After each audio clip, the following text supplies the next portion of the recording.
Hey there, Mr. Redder here. Welcome back to another episode of r/Entitled People Stories. Today we have a very special episode for you, a compilation of some of the best entitled people stories we've read over the past year. So sit back, relax, and enjoy a few hours of the most entitled people you've ever heard of. And by the way, Karen assured me that for every thumbs up this video gets, she won't try to get anyone fired for an entire week. So please smash that like button and subscribe and turn on notifications for new stories from Reddit every single day. My daughter got stuck on the roof and I refused to help her. I, male 34, have a 17-year-old daughter from my first relationship. Her mom and I haven't been together since before our daughter was born, but are still good friends and have co-parented well. I've always had my daughter twice a week and every other weekend. My daughter's bedroom window is connected onto our roof, which is flat, so her and her friends have occasionally went out there with blankets and food and sat and chatted. It's not particularly high up, so it isn't hugely unsafe, but I always urge her not to do it by herself. The window is about 2 feet above the roof, so it's hard getting back in if you're short or by yourself. On Saturday, I was out when I got a call from my daughter telling me she'd got stuck on the roof and I needed to come home immediately to come and help her. I told her that I'd be home soon, but she had gotten out there herself when I've told her a million times not to, so she can figure out how to get herself back in. I got back around 2 hours later and my daughter had called her mom, who was absolutely furious. We live in Saskatchewan, so it was cold, but our daughter was fine, and I told her mom that if our daughter had listened to me about not going out there, it wouldn't even have happened. Our daughter is fine, and I wasn't gone that long, but her mom and even my girlfriend are saying that I put my need to prove a point above my daughter's well-being. Am I the jerk? Edit. The window is probably closer to around 4 feet from the roof. Typed this out quickly and didn't think it would matter hugely to the post. My daughter is 5 feet tall and can't get back in the window without standing on something. Lol, not the jerk. I'm sorry I'm laughing at the expense of your daughter. When I was 16, I used to do the same thing at my parents' house. They always told me to stop, so I got stuck and they were home. Instead of helping me right away, they went outside and took pictures of me stuck on the roof. There's still a framed photo of me on the roof that my mother has on her desk. She wasn't in any danger. You came home and helped. If she was in danger, she should have called friends, neighbors, and/or the fire department. Not the jerk. Presumably, you explained the reasons why you didn't want her to go out there by herself. It's a perfectly reasonable request to ask her not to go out there by herself. Many parents wouldn't let their kid out on the roof at all. Your daughter chose to disregard that very reasonable rule and suffered the consequences. I don't agree with the comments saying that you risked her well-being to prove a point. Your daughter clearly had access to a phone and was capable of calling both yourself and her mother. If she was in any real danger, then she or her mother could have called the emergency services, but it seems all she had was a little discomfort. That will make for a good lesson to be more careful in the future. You're the jerk. Yeah, what she did was stupid, but leaving her out there for 2 hours in below freezing and windy weather while you were grocery shopping is way too extreme a punishment. People saying not the jerk, and this teaches her consequences for her actions, she already got that when she got stuck in the cold. The OP doesn't need to and shouldn't pile on more just to rub it in. If you rushed home and helped her out, she would have still had an unpleasant enough experience that it would have taught her a lesson.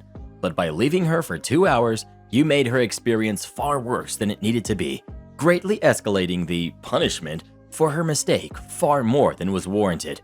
Here's the thing. Think about how your daughter will look at this. Do you think she'll look at this and think about how dumb it was for her to get herself into that mess?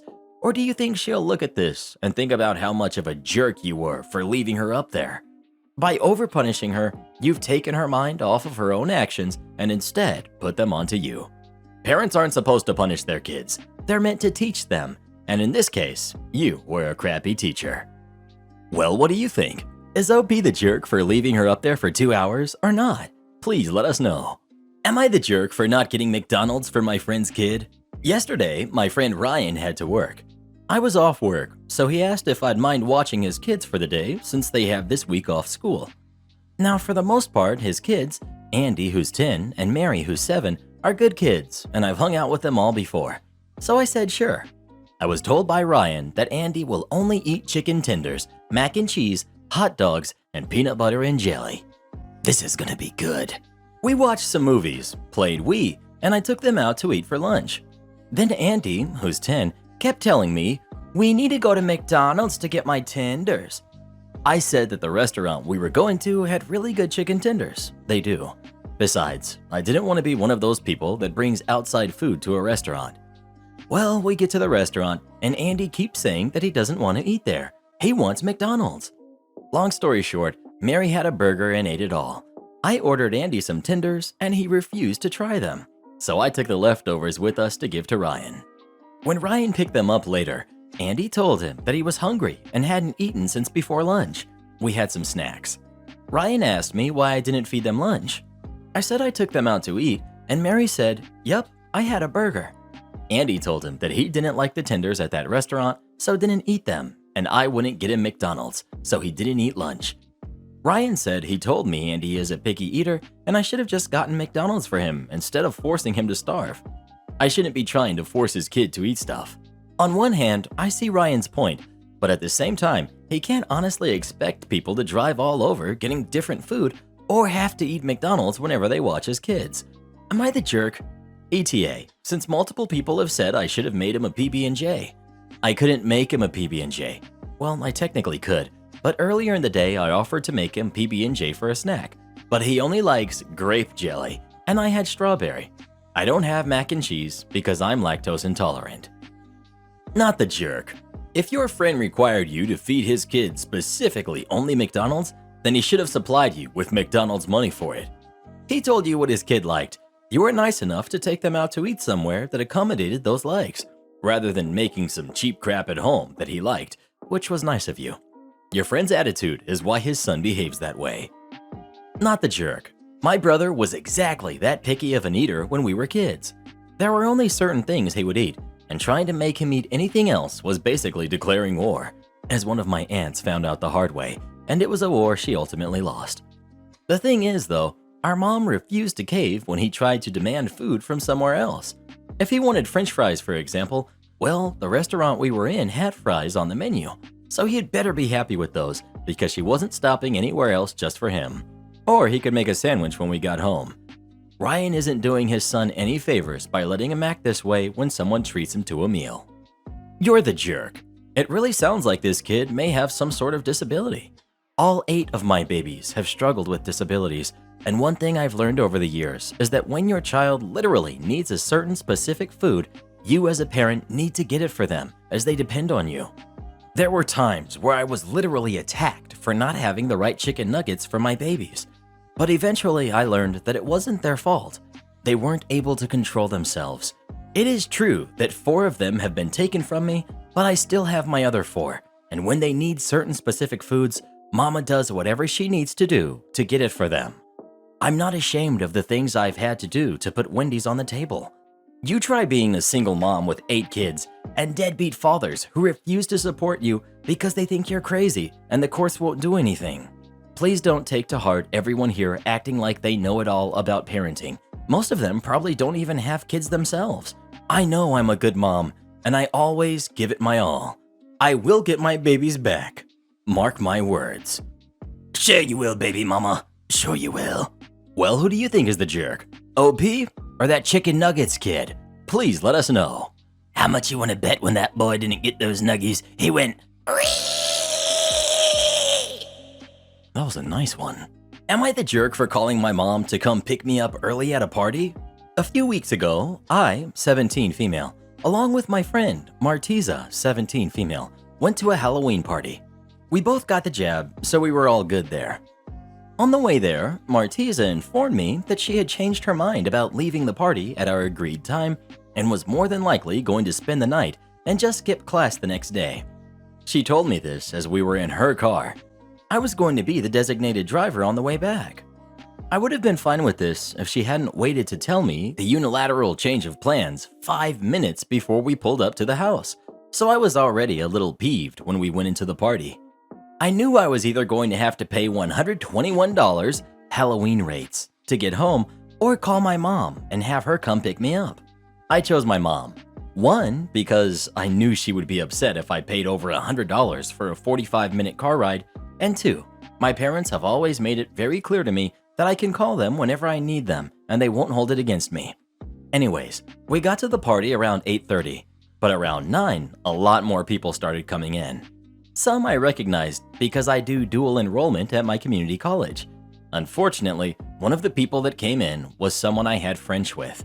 I tried avoiding him, but he saw me anyway and proceeded to follow me around the party.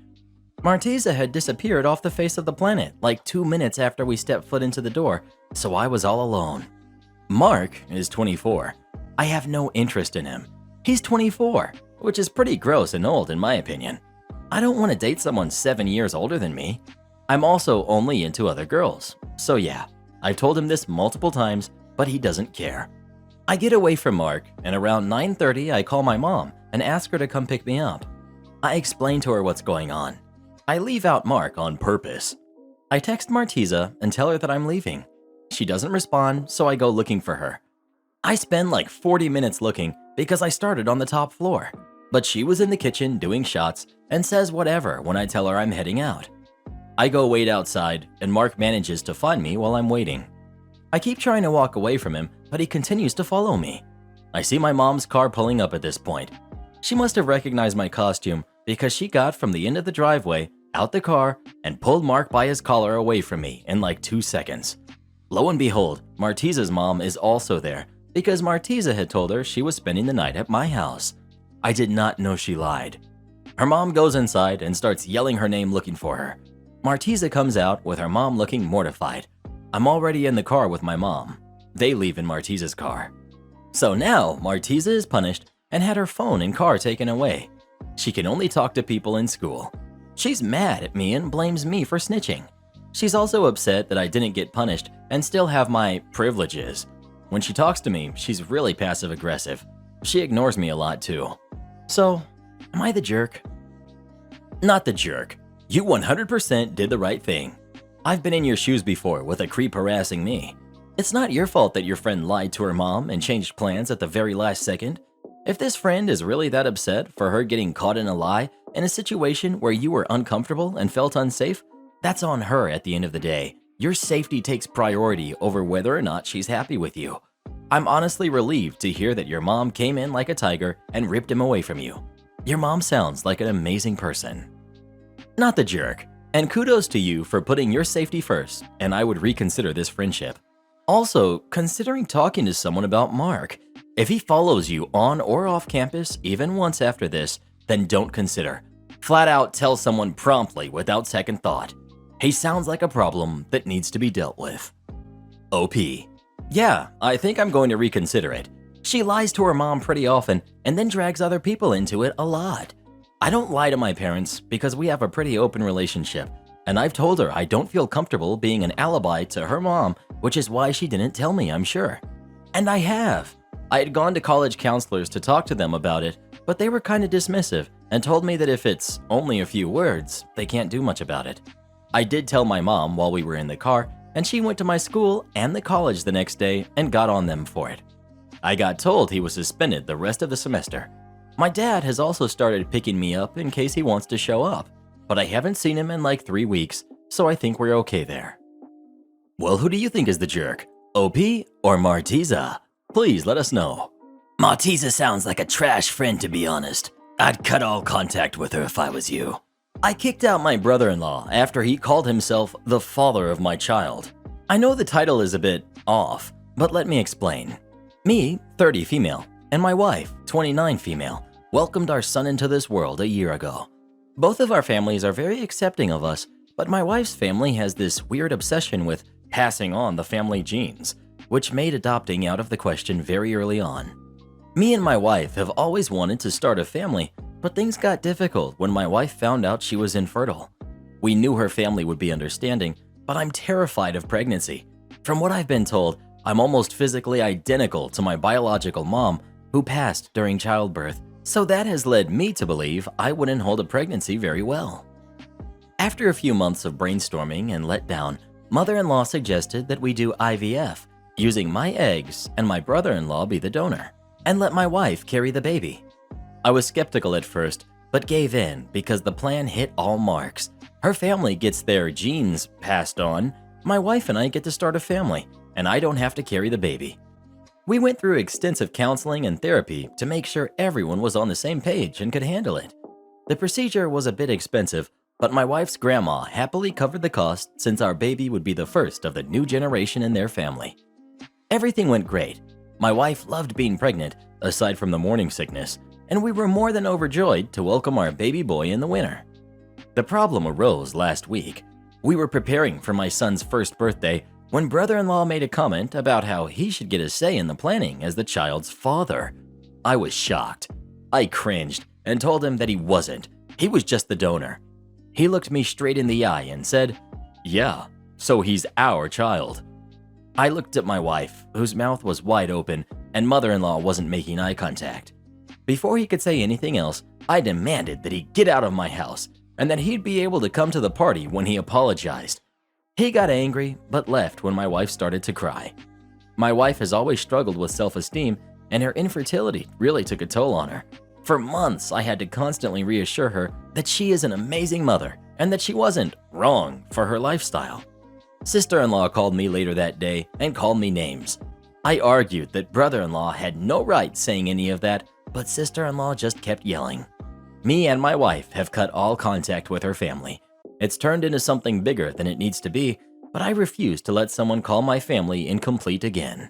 Call me dramatic, but I grew up with family in and out and never knowing who is real family, and I refuse to let that same thing happen to my son. Brother-in-law signed away his rights and verbally agreed multiple times that he's just an uncle. He's never had a problem until now, and it's kind of out of the blue. If he was starting to feel more of a connection to my son, then I'd understand if he calmly spoke to my wife and I instead of staking claim. I've reached out to brother-in-law a few times looking for a reason, but he has just thrown insults to my wife and I. My wife is devastated after losing contact, but neither of us want to forgive brother-in-law until he apologizes. So, am I the jerk? Edit. We don't know where mother-in-law stands. She's expressed that brother-in-law was out of line, but has also said that he is technically the father. Mother-in-law steps out once she senses any conflict. That's why she wasn't making any contact. Many people are going after my mother-in-law, but she's been essentially on my wife and I's side. It's my father-in-law that wanted the genes to be passed on. Edit. Also, sister-in-law is my wife's sister, not brother-in-law's wife. Brother-in-law's wife isn't in close contact with us, so I'm not sure she even knows what's going on. Not the jerk. Wow, just wow. I'm inclined to believe that mother-in-law has already had at least one conversation about this with your brother-in-law because she stayed silent. Now sister-in-law is going to drag you too? I cannot stress this enough. I hope you have your ducks in a row from a legal perspective because this sounds like a huge dumpster fire. I'm really sorry that you're both facing this situation, however. I hope you find comfort in knowing that you're facing it together. Not the jerk. What an absolutely ridiculous and cruel thing to say. Your child will not have a father, but two wonderful moms, and that's okay. He doesn't get to be involved as a father because he was a donor. That's all he is, a donor. He can be an uncle, but not a dad until he has his own kids. Reply. Depending on the state, she might lose. He's a donor, and he can take action. In another post on here, I remember a guy who happened to be a donor. Eventually, in the end, he wanted to be part of the kid's life. Took them to court, won. He pays support and gets 50% custody. He's rich, got super lawyers. They were poor and got a regular one. We just drove 5 hours to get here. If there is any one thing that has consistently baffled me in my 11 years in hospitality, it has to be people showing up 4, 5, 6, or even 15 hours before check-in and becoming indignant when I tell them I don't have a room ready for them yet. Case in point, I get a phone call at 12:45 from a gentleman who has a reservation for tonight. He wants to see if an early check-in is possible, ideally in the next hour. I ask for his name, pull up his reservation, and see that he has booked a suite with 2 double beds, a room type that we will only have one of tonight. Here I should mention a few things. Our check-in time is 4 p.m. Our checkout time is noon. We were completely sold out last night. We had 2 large groups in-house who were all due out today, one for a wedding and one for a family reunion. At the time I received the call about the early check-in, none of these rooms, including the sole double queen suite, has checked out yet. They were in it for the long haul. I informed the gentleman on the phone of all these circumstances and tell him that while I can still get him in earlier than 4, the earliest will probably be around 2. He says that's fine and he'll see me in a couple hours. All good, right? I don't know what the heck happened in this guy's brain between the time he hung up the phone and the time he showed up at the desk 45 minutes later, but here's how it went. Me: hello, welcome. How can I help you today? Guy: Hi, I called about an early check-in a while ago. Not sure who I talked to, but the reservation is under my name. Me, a bit confused. Yeah, that was me you spoke with earlier. But as I said on the phone, we don't have any rooms yet and probably won't. Yeah, but that was 45 minutes ago. I figured you'd have one ready by now. Me, still a bit confused. Yes, sir. But as I said on the phone, we only have one of the room type you reserved available for the night, and that room was still occupied at the time you called. Guy: Well, we left our city at 7 a.m. and just got off the road. My kids have been stuck in the car for 5.5 hours. Me: I understand. But as I said on the phone, my best estimate for when that room will be ready is 2 p.m. You don't have any rooms ready? Me: the only rooms I have ready are king standards, and I don't... That won't work. I've got my wife and 3 kids with me. Can you just call me when the room is ready? Me: of course, sir. Goodness gracious. I have to point out that the guy wasn't being too rude, and I can understand that he's probably worn out from a 5-hour road trip with 3 kids, but why the heck would you just show up an hour and a half earlier than when you were told your room would be ready? I don't understand why people think they can play it so fast and loose with check-in times. If you had a reservation at a restaurant, would you show up 3 hours early and expect to get seated? If you had a doctor's appointment at 3:45, are you going to show up at 1 and act incredulous when the receptionist tells you to have a seat? If you get to the airport 5 hours early, do you expect the plane to take off? I just don't understand why this dude had to get on the road at 7 a.m. when he knew how long the drive would take and obviously knew what time check-in was. Entitled Aunt tried to sue me for my inheritance when I was a kid. Alright, since so many have asked to read about the first time my entitled aunt, Auntie Scrooge, tried to get my inheritance, I'm posting it. I remind everyone this is entirely from memory and may not be verbatim, but I will do my best to try to recount the matter as best I can. At this time, I was 9 years old and not entirely aware of everything going on, but a strange man had recently introduced himself to my mom, and they have had several long talks by this time and have recently included me in some of them. Something about a large sum of money I would be receiving at 18 years old and being held in something called a trust to protect it from those who would try to take it without having the right to do so, and to never ever sign any papers without him being in the room concerning them. Now, this man had never been anything but nice to me and had always had money he gives to me when he comes to the house, from the inheritance fund, and always given to my mother first. From that, I got a daily allowance. I had to earn it, as I later found out it was to teach me the value of money and why it is so important. This also is just a little over a year since my father passed away. Now, having had my 9th birthday a month ago, my entitled aunt decided it was time to try to get her hands on my inheritance, her brother's money, believing it was hers and hers alone apparently. She showed up on one of her weekend visits with some papers she wanted my mother and me to sign and was quite insistent we do so. My mother told her no, not without that man, the attorney present, so he can read the forms she wanted us to sign first. Auntie Scrooge blew up at my mother and demanded we sign the papers immediately. My mother stood her ground and eventually threw them out. A few days later, that man came to the house and I was made to go to my room and play with my toys while they talked. Later, my mom set me down and told me my aunt was trying to take something from us that Daddy had left for me, and there was no way she was going to let that happen and to not sign any papers she might try to get me to sign without her and the man in the room with me, and to let him read the papers first, no matter how much she yells and threatens me with anything. A few days later, my aunt showed up at school with another strange man. Even at that age, I could tell he was a bad man. He even felt wrong. She wanted me to write my name on a line of paper she brought with her. I told her, "Mommy told me not to write my name on anything you want me to, Auntie, without Mommy and that man being there." She said, "Honey, Auntie really needs this, so you have to sign it for me." I yelled no and ran to my teacher and told my teacher, who immediately escorted me to the principal's office and called my mother. My aunt came storming into the office, demanding to see me, and was rebuffed and told to wait until my mother got there. A few minutes later, my mom came storming in, full mama bear mode, and let my aunt have it, with absolutely no filter, and made it clear she was to come nowhere near her son again without having an attorney present. That's when my aunt's entitlement came out in full, and she started yelling that the money was hers by right, and she was going to sue us over it and get it one way or another, then stormed out. It was a few days after that, we received a letter that set my mother to swearing. Small timeline correction there. It was a few days after that we received the letter that really set my mom off. A little after a month later, my mother made me dress in something nice, and we went to a big building that the man with us called a courthouse. So after a wait, we went into this large room with lots of seats in it and sat at a table in the front.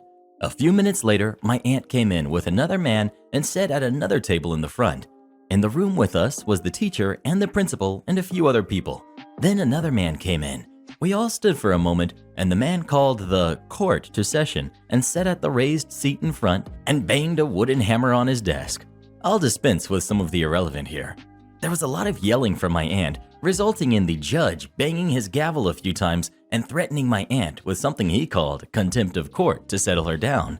That's when the thing that sank my aunt's case was revealed. The man with us, our attorney, stood and said, "The terms of the will are detailed clearly and will be followed to the letter, including the clear instructions that should anyone attempt to dispute the terms of the will, that person or person's claim to any and all parts of the will are to be immediately declared null and void, and they immediately lose any and all claim to the will permanently." My aunt started screaming about that and demanded she be given her money right now. My aunt was literally pulling, kicking, and screaming out of the courtroom, and we didn't hear from her for 2 weeks after that. After that, my mom did manage to get something called a restraining order against my aunt, so we never had to talk to her again. 6 months later, she tried to submit forged documents to get the money, but failed as they were immediately shown to be fake. Another story for another time. The next time I had to talk with her was after my 18th birthday, but I'll post that as another story when I have the time. The time I pepper sprayed a Karen. This happened a few months ago, but I've been reluctant to post about it until I was sure that everything was going to be okay, at least for me. We'll start with a man who has decided to leave his wife. He's already warned us that she might call or stop by and that he's not here if she asks. 2 a.m. rolls around and I get a phone call. Lady, I need you to connect me to my husband. Me, I'm sorry, we don't have anyone staying here by that name. Lady, BS, I'm in the parking lot and see his car. I'm coming in. She hangs up. Me, oh boy, here we go. Lady comes in. Tell me what room he's in. Me, sorry, but I'm not going to do that. You need to leave the property now. If you don't tell me, I'll knock on every single door until I find him. Me, I'd really appreciate if you didn't do that. If you don't leave right now, I'm going to call the police. Forget you jerk. She reaches over the desk to try to hit me. I pull out my pepper spray and spray it in her face. She starts rubbing her eyes and crying.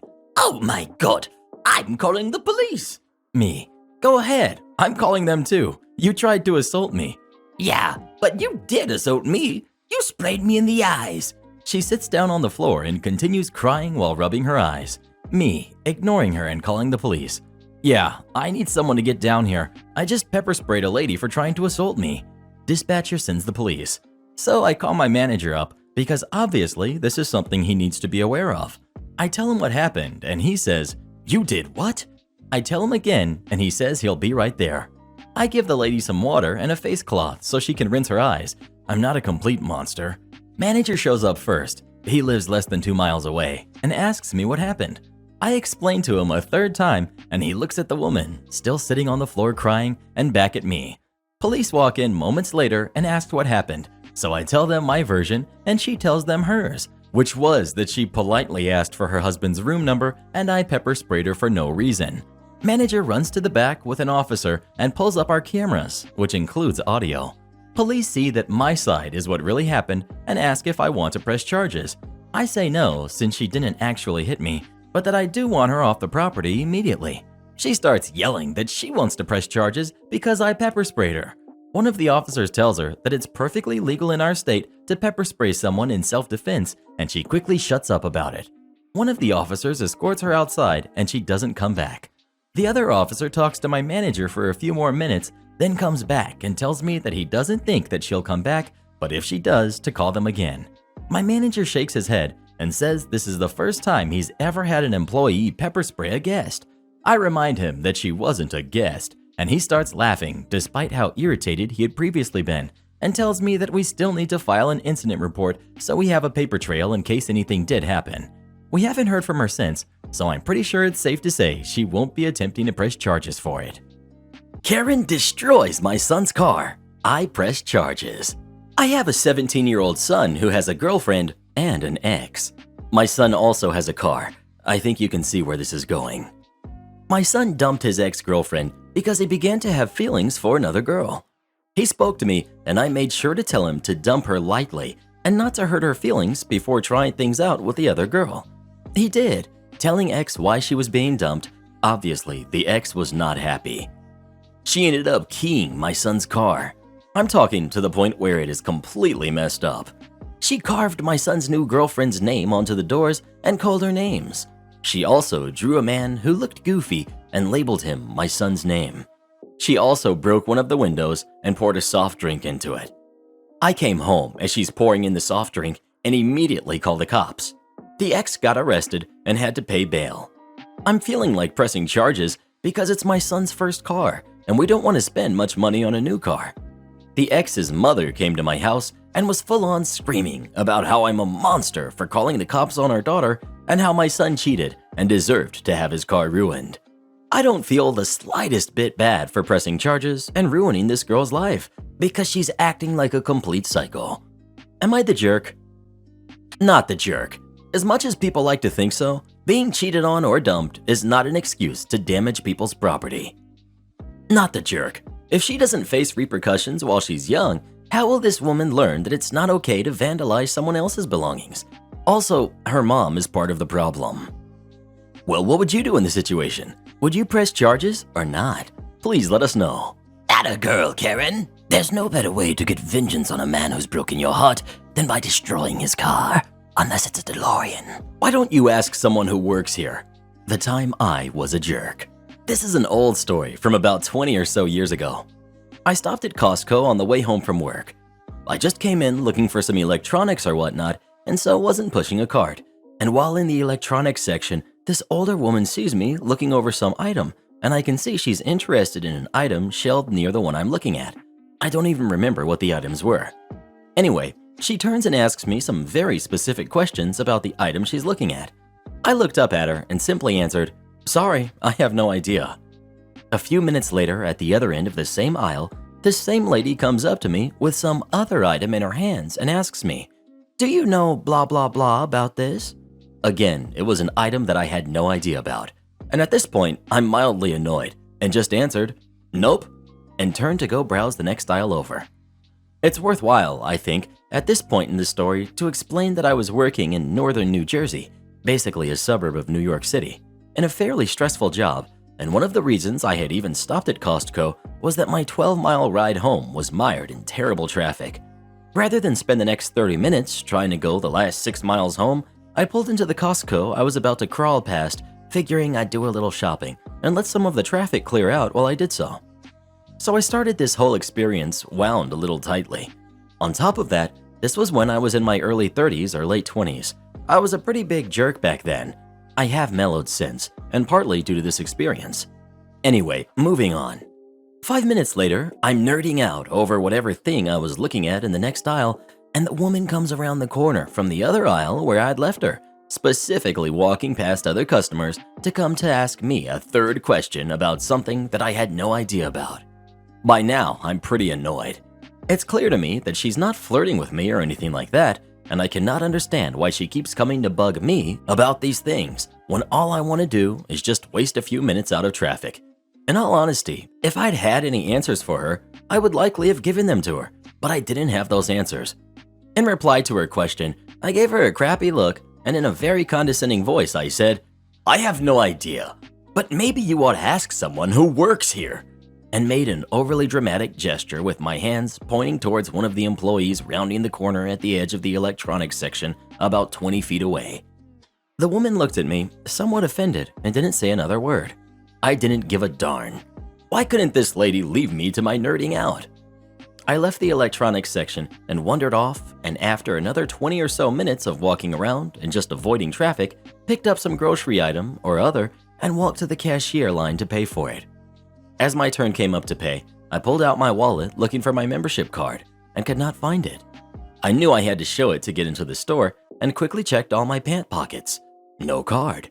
The cashier smiles at me and points to my chest. I looked where she was pointing, and in a split second I realized, maybe not for the first time ever, that I was a giant jerk. So my employer had access control on all buildings, and you scanned your employee ID at the door of any of these buildings to enter. Employees were also obliged to display their IDs at all times while on work property. Many people wore the badge attached to one of those retractable cards that you clip to your belt. Some wore their badge on a loop of ribbon around their neck, and others, like myself, wore their badge in a transparent pouch that was designed to clip onto a shirt or jacket pocket. My employer also required business attire, so on my way home from work, I was dressed in leather-soled shoes, pleated dress pants, a white button-down shirt, and a tie. Left the jacket in the car for the trip to Costco. Apparently, I also left my work ID badge holder still clipped to my shirt pocket. At that point in time, it would not have been unusual for me to go in and out of buildings at work a dozen or more times on any given day. After a year or so, it had become a well-practiced and unthinking motion for me to grab my work ID from the badge holder that held it on my shirt pocket, flash it to the door sensor, and just slip it back into the pocket on the holder as I entered a building. Apparently, when I pulled my Costco ID out of my wallet to get into the store, I unthinkingly placed it in the badge holder, since I had forgotten to take that off and leave it in my car with my jacket instead of back into my wallet.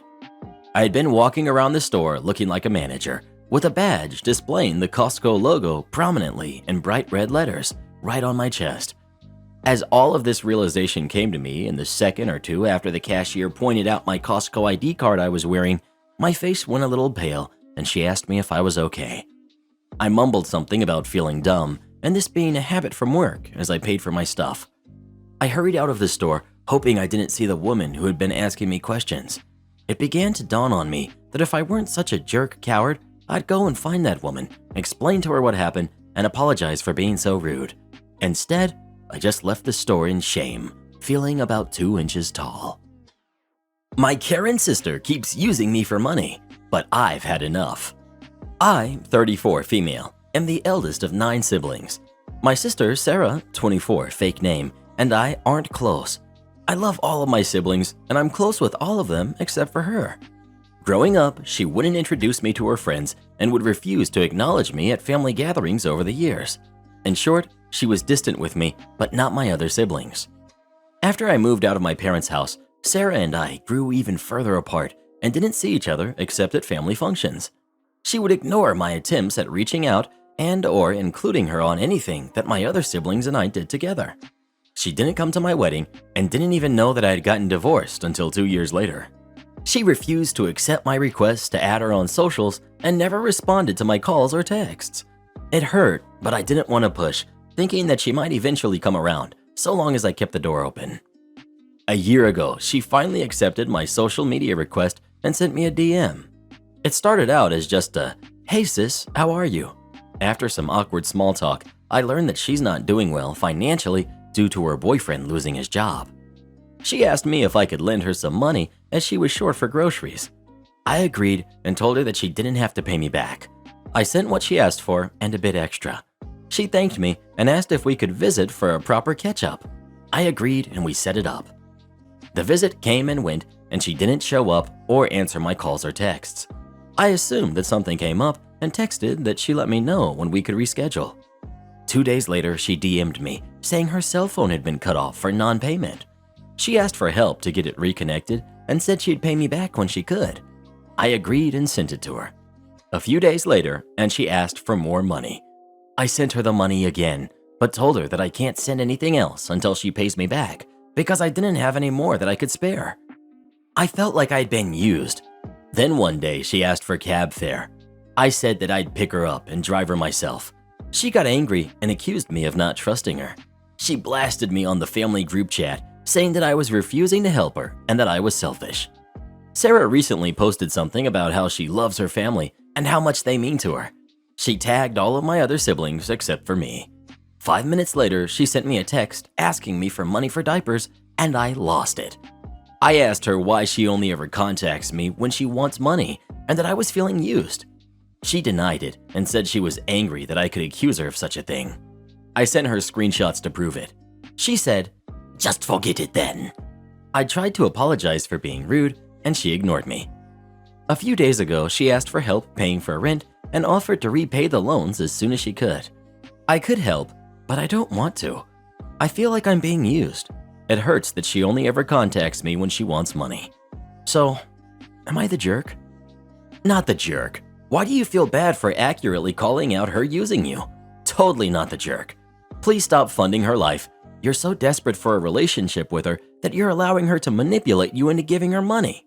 Don't fall for that crap. Not the jerk. Sibling or not, I would not be reaching into my pockets for someone who only contacts me when they want money and clearly is not interested in a relationship. Whatever her reasons for disliking you, Sarah doesn't seem like a nice person. Is she like this with your other siblings? Is she hitting them up for money too? Would your siblings have any idea why she's like this with you?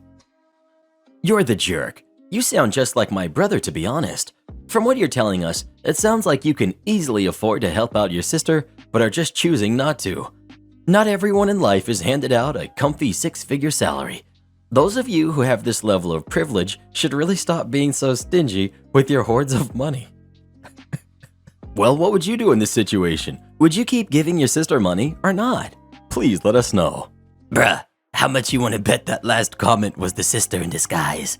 Am I the jerk for not boarding my dog for Thanksgiving? I, 27 male, have a 2-year-old Doberman Pinscher that is super sweet and just loves to snuggle with anyone that he meets. I adopted him as a puppy, and some of my family was not thrilled that he was a Doberman. The first time my parents, sister, and brother met him was at a barbecue. My sister and brother made comments about how he was going to grow up aggressive and not be good around kids. He is not aggressive at all and is a huge baby that loves to lick people. Thanksgiving is next week, and some family members are coming in from other states. They're flying in on Monday and depart on Saturday. I currently am living in my grandfather's cabin that he left to me when he passed. It has 3 bedrooms that are unoccupied. My uncle and aunt want to stay in the cabin, but do not want my dog in the house. They suggested boarding him at the local pet lodge from Monday until Saturday. I did call and asked for pricing, and they told me that it would be very expensive. I also don't want my dog to be gone for almost an entire week in a place he's never been before. I called my aunt and told her that I was not going to board my dog in the pet lodge. This is his home, and he has every right to stay. I offered to pay a few nights for a hotel room, and my aunt was not happy. She starts yelling at me that he's just a dog, and family is more important. My parents got involved and are on my aunt's side. My sister and brother think I should board him to prevent any more problems. Am I the jerk for not boarding my dog for Thanksgiving? Not the jerk. Your home, your decision. I can't see how they get to demand anything when it's your house. Do not offer to pay for a hotel. I'm not even sure at this point I'd offer to let them stay at my house, even with my dog. The entitlement of people amazes me. There are only 3 reasons I'd say to board your dog. If someone has an allergy, a huge fear of dogs, or your dog wasn't good with company. Do not keep the peace, because this will then be expected of you every time someone wants to stay and doesn't like your dog. Again, your house and your dog. Not the jerk. I went into this thinking you were bringing your dog to someone else's house, but that isn't the case. People can't expect you to board your dog when they're staying with you. This is just insane to me. First off, you are right. Some dogs just get a bad rep, but even if he tended to be a bit more aggressive, it's still his house. Second, your family is being manipulative and controlling, saying you don't care. You shouldn't even have to pay. If they don't like to be around dogs, then they should stay somewhere else where there aren't any. That's not on you to have to pay for a hotel. You're the jerk. I would give anything to have family who actually want to spend Thanksgiving with me. You have that, but instead you're choosing your dog over them. When will people learn that animals are not as important as people are? You're the jerk so much. Edit. I didn't say pets are not important. I said they aren't as important as people are. Some of you nimwits really need to learn how to read. Now one day you don't have family who wants to spend Thanksgiving with you. Recut 20 lawns because every blade of grass needs to be the same exact height? Okay. The characters. We've got the crew. My foreman and direct boss, his name is John. We've got my coworker, L. We've got our manager, my foreman's boss, incompetent jerk. Some context. So this happened a summer ago. I'm a college student, and in the summer when I'm home, I typically work in landscaping and landscape design as a laborer. Think laying sod and bricks, building fences and decks, or cutting grass. I also live in Mississippi, so it's hot as heck and very humid in the summer. This particular summer, I was working on the landscaping side, so I was cutting grass, pulling weeds, upkeep sort of stuff. When it came time to cut grass, I was on weed eater duty. My job was to do trim work, basically cut grass the mower can't reach. The day. So this Thursday was a particularly hot one, just after a good rain, and it was excessively hot and humid. To add on to this, the job for that day was a contract place that was 20 or so houses arranged in a circle around 2 ponds, and a walking path made the humidity even higher because of the ponds and lack of airflow, tall trees around and in the place. The lots themselves weren't particularly big, but the place took 9 to 11 hours to do well, and most of the houses also had the super cranky old people in them that would complain over the most minor things. I'm talking one weed in a flower box under a bush. So we arrive at like 6:15 and get to cutting and all that good stuff. I grab my weed eater, throw my earbuds in, and do my thing. While I weed eat, I am continually walking and occasionally will bump the weed eater with my leg, raising it up a little bit and making the grass slightly uneven every so often, maybe half an inch at the most. This usually isn't noticeable, but if it happens up against a house or structure, you can tell if you look for it. So I will typically go back and try to level it out as best I can if I notice it happen. I do the whole place, front yards and backyards. We then weed the whole place from front to back. We're getting ready to pack up and head home. It's like 4 o'clock by now, when incompetent jerk comes to the job site and starts looking around.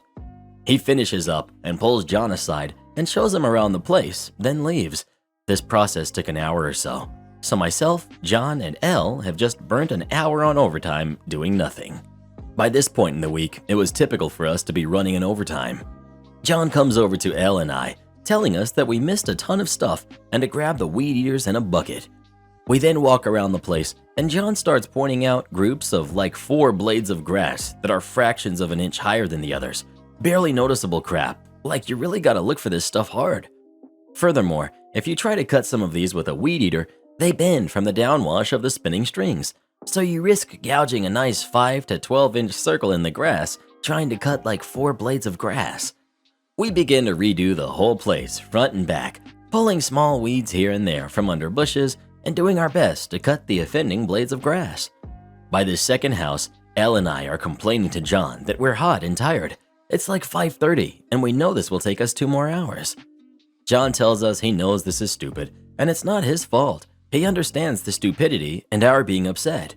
Cue malicious compliance. Elle and I decide we're going to make sure all offending blades of grass are cut to the same height. That new height, dirt. The thing is, if you cut grass too low, it can die. We knew this, but incompetent jerk and the cranky old people wanted it the same height exactly, and that's what they were going to get. We re-walk the place and cut any grass that is against something and over the height of dirt.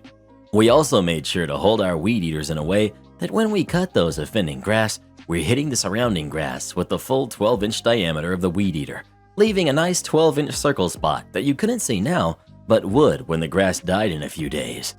We leveled out the grass against any structure, leaving a nice gouge where walls, fences, and flower beds met the lawn. We finished around 7:30 and headed home, and didn't hear a peep the next day. The next week, the lawns had 12-inch brown circles of grass everywhere. By Tuesday, incompetent jerk talked to John about it.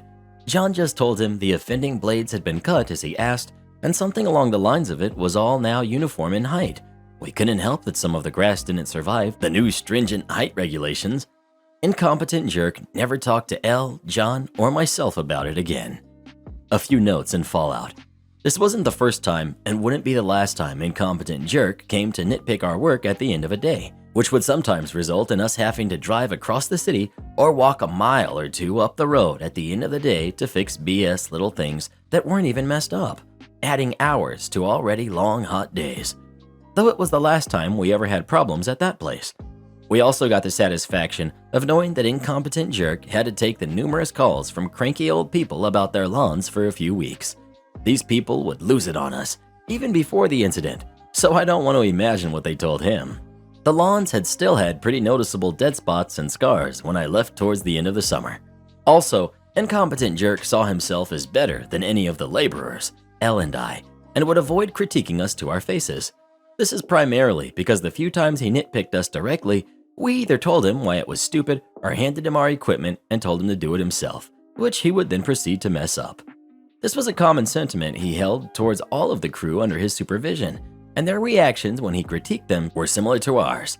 In the mornings at the shop, he would sometimes talk about how we needed to be more respectful to him because he was our boss, to which people would reply something about him respecting our quality work, which it was 99% of the time, not nitpicking stupid stuff, and not showing up at the end of a day to give us more dumb crap to do, such as chop down a tree and then drive off expecting us to load it up when he had an empty open-top trailer and we had a full-box truck. What we did made its way to other crews, and they carried out similar antics, which led to him getting a tough time from his bosses who held him responsible for these events. The effects of this general disdain eventually got to him so much so you could see it just by the way he carried himself and the stress on his face. Edit. Incompetent jerk was so bad at his job that he got paid less or at the same rate as the crew foreman under him while holding the title of being their boss. I know because he would complain about this too when talking to the foreman. Reply. I used to own a landscaping company, and let me tell you, people can be petty. They would call me and lose it over a pot plant that was placed a couple of inches too far back or a weed under a brush that was missed. In the beginning, I would be apologetic, but after a few months, I would just tell the client that I'm sorry, I could not service his garden anymore as I was too busy. Then they would get apologetic and backtrack pretty quickly. And on the other note, if you as boss want to tell an employee to do it better, you sure as heck must be able to do it better than the employee. Even though I had 3 teams working under me, I still would push mower with them, dig irrigation trenches, climb trees to prune, etc. That is the fastest and best way to earn your employees' respect. Also, I always took my guy's side over customers and have walked off a few jobs and told customers to buzz off after they were condescending to my guys. Am I the jerk for being really honest with my manager in front of her boss? So, I've been a stay-at-home mom for several years. I worked very hard on our budget, shopping, meal prep, etc., and we were okay. We recently became empty nesters. The last one moved out, pays her own bills, got a scholarship, etc. I was bored, so I decided to take one of the many grocery store jobs available at the store across the street. My intent was part-time, but they quickly moved me to a different, full-time position, which I do like and am good at it, and it pays quite a bit more. The store is short-staffed, and I've been doing my best to help, but recently my manager set me down with her boss, the witness, to have a documented discussion about how I'm not a team player because I won't help other departments, even though I'm struggling to get my own stuff done because my position should have 3 people, but it's just me. They wanted me to sign a paper acknowledging that my behavior was unacceptable. I told my manager, "You need me, I don't need you." In my previous position in management, I learned it will cost your store an average of $10,000 to hire and train a replacement. I also know you have a walk-in interviews welcome sign outside every day, and you all are stressing about how short-staffed you are and have limited applications. So no, I won't sign this. Feel free to fire me. There are 10 stores within a mile that are also offering walk-in interviews. So no, I won't sign this. You can accept that or replace me, and I really don't care if you mark me as not eligible for rehire. I'll just leave you off my resume and do just fine. Still have a job 3 days later, and everyone is acting like nothing happened. But some people are saying I'm being the jerk because the management is also struggling because they are short-staffed. Not the jerk. Management is struggling, and that's their problem. Their struggles with doing their job are not your problems to solve. Your problem is to do what you were hired to do and collect your paycheck. Do you think management would care if you were struggling? What would they do if you were? I can tell you. they would fire you.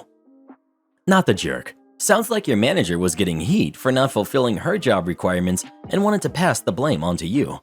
It's too bad you're short-staffed, but that's not your fault, and you shouldn't have to accept a write-up that has nothing to do with your performance and will only hurt you later if you're ever offered another promotion. Karen introduced herself by handing me a printout of city rules. My husband and I bought our first home in May.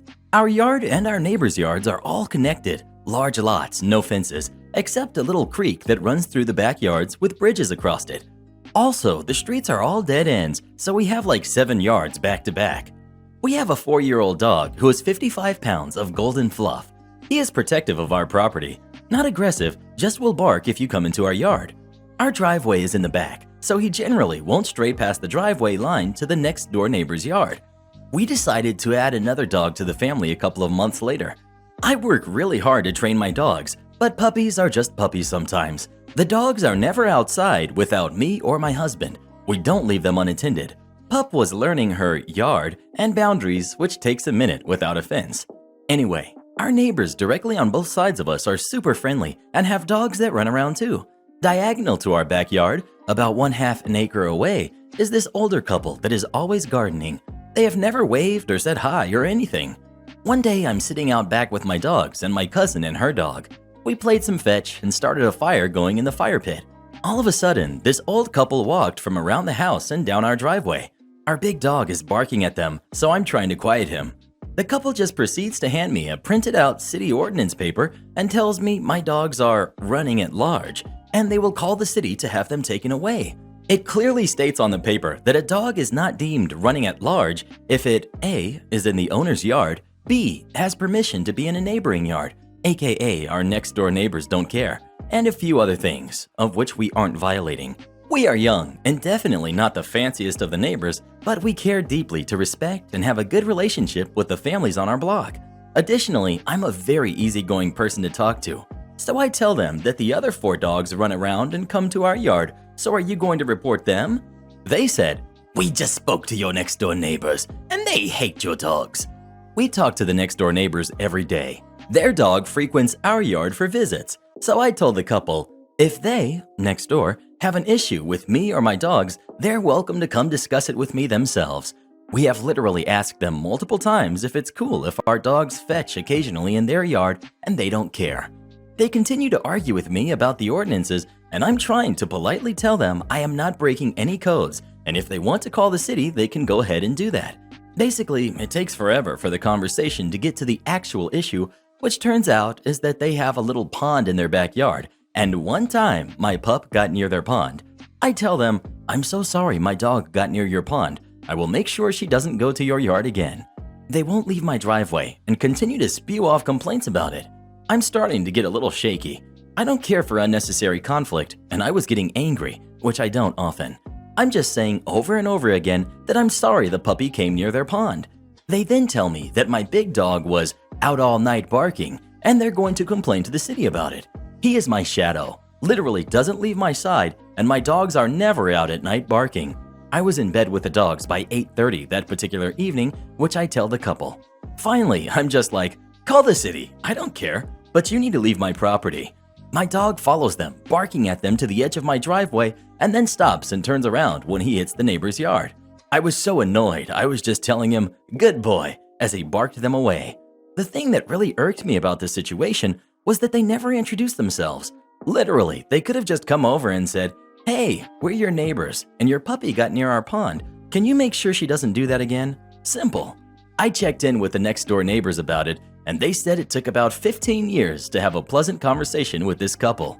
When I take the dogs out now and they're gardening, they just glare at me. But maybe in 15 years, well, they'll probably be dead and gone. Am I the jerk for refusing baby items from another pregnant family member? My husband and I, both 30, are expecting our first child at the end of this year.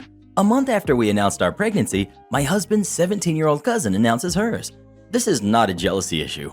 If anything, her pregnancy has taken us out of the spotlight of important family happenings to our relief. We are quiet people, and while we are excited and hopeful, this is our first baby to make it this far after several miscarriages, so we're trying to stay calm through this, just in case. Us being the way we are, we do not do baby showers. Thanks to lockdown, I have a solid excuse to avoid them. We do not ask for gifts. We enjoy being able to quietly take care of ourselves. The cousin has been going on about her pregnancy as many people do, having family gatherings, baby showers with over 30 people, etc., and has received a lot of gifts. This is where the issue takes place. My mother-in-law calls every couple of days to tell me that the cousin has an extra tub or extra boxes of diapers, etc., and that she wants to give them to me. I want what I picked out for my baby, not someone else's leftovers. I have the means to buy my son what I want him to have, and if I needed someone else's charity to raise a kid, I would not have gotten pregnant in the first place. I've been politely turning these gifts down.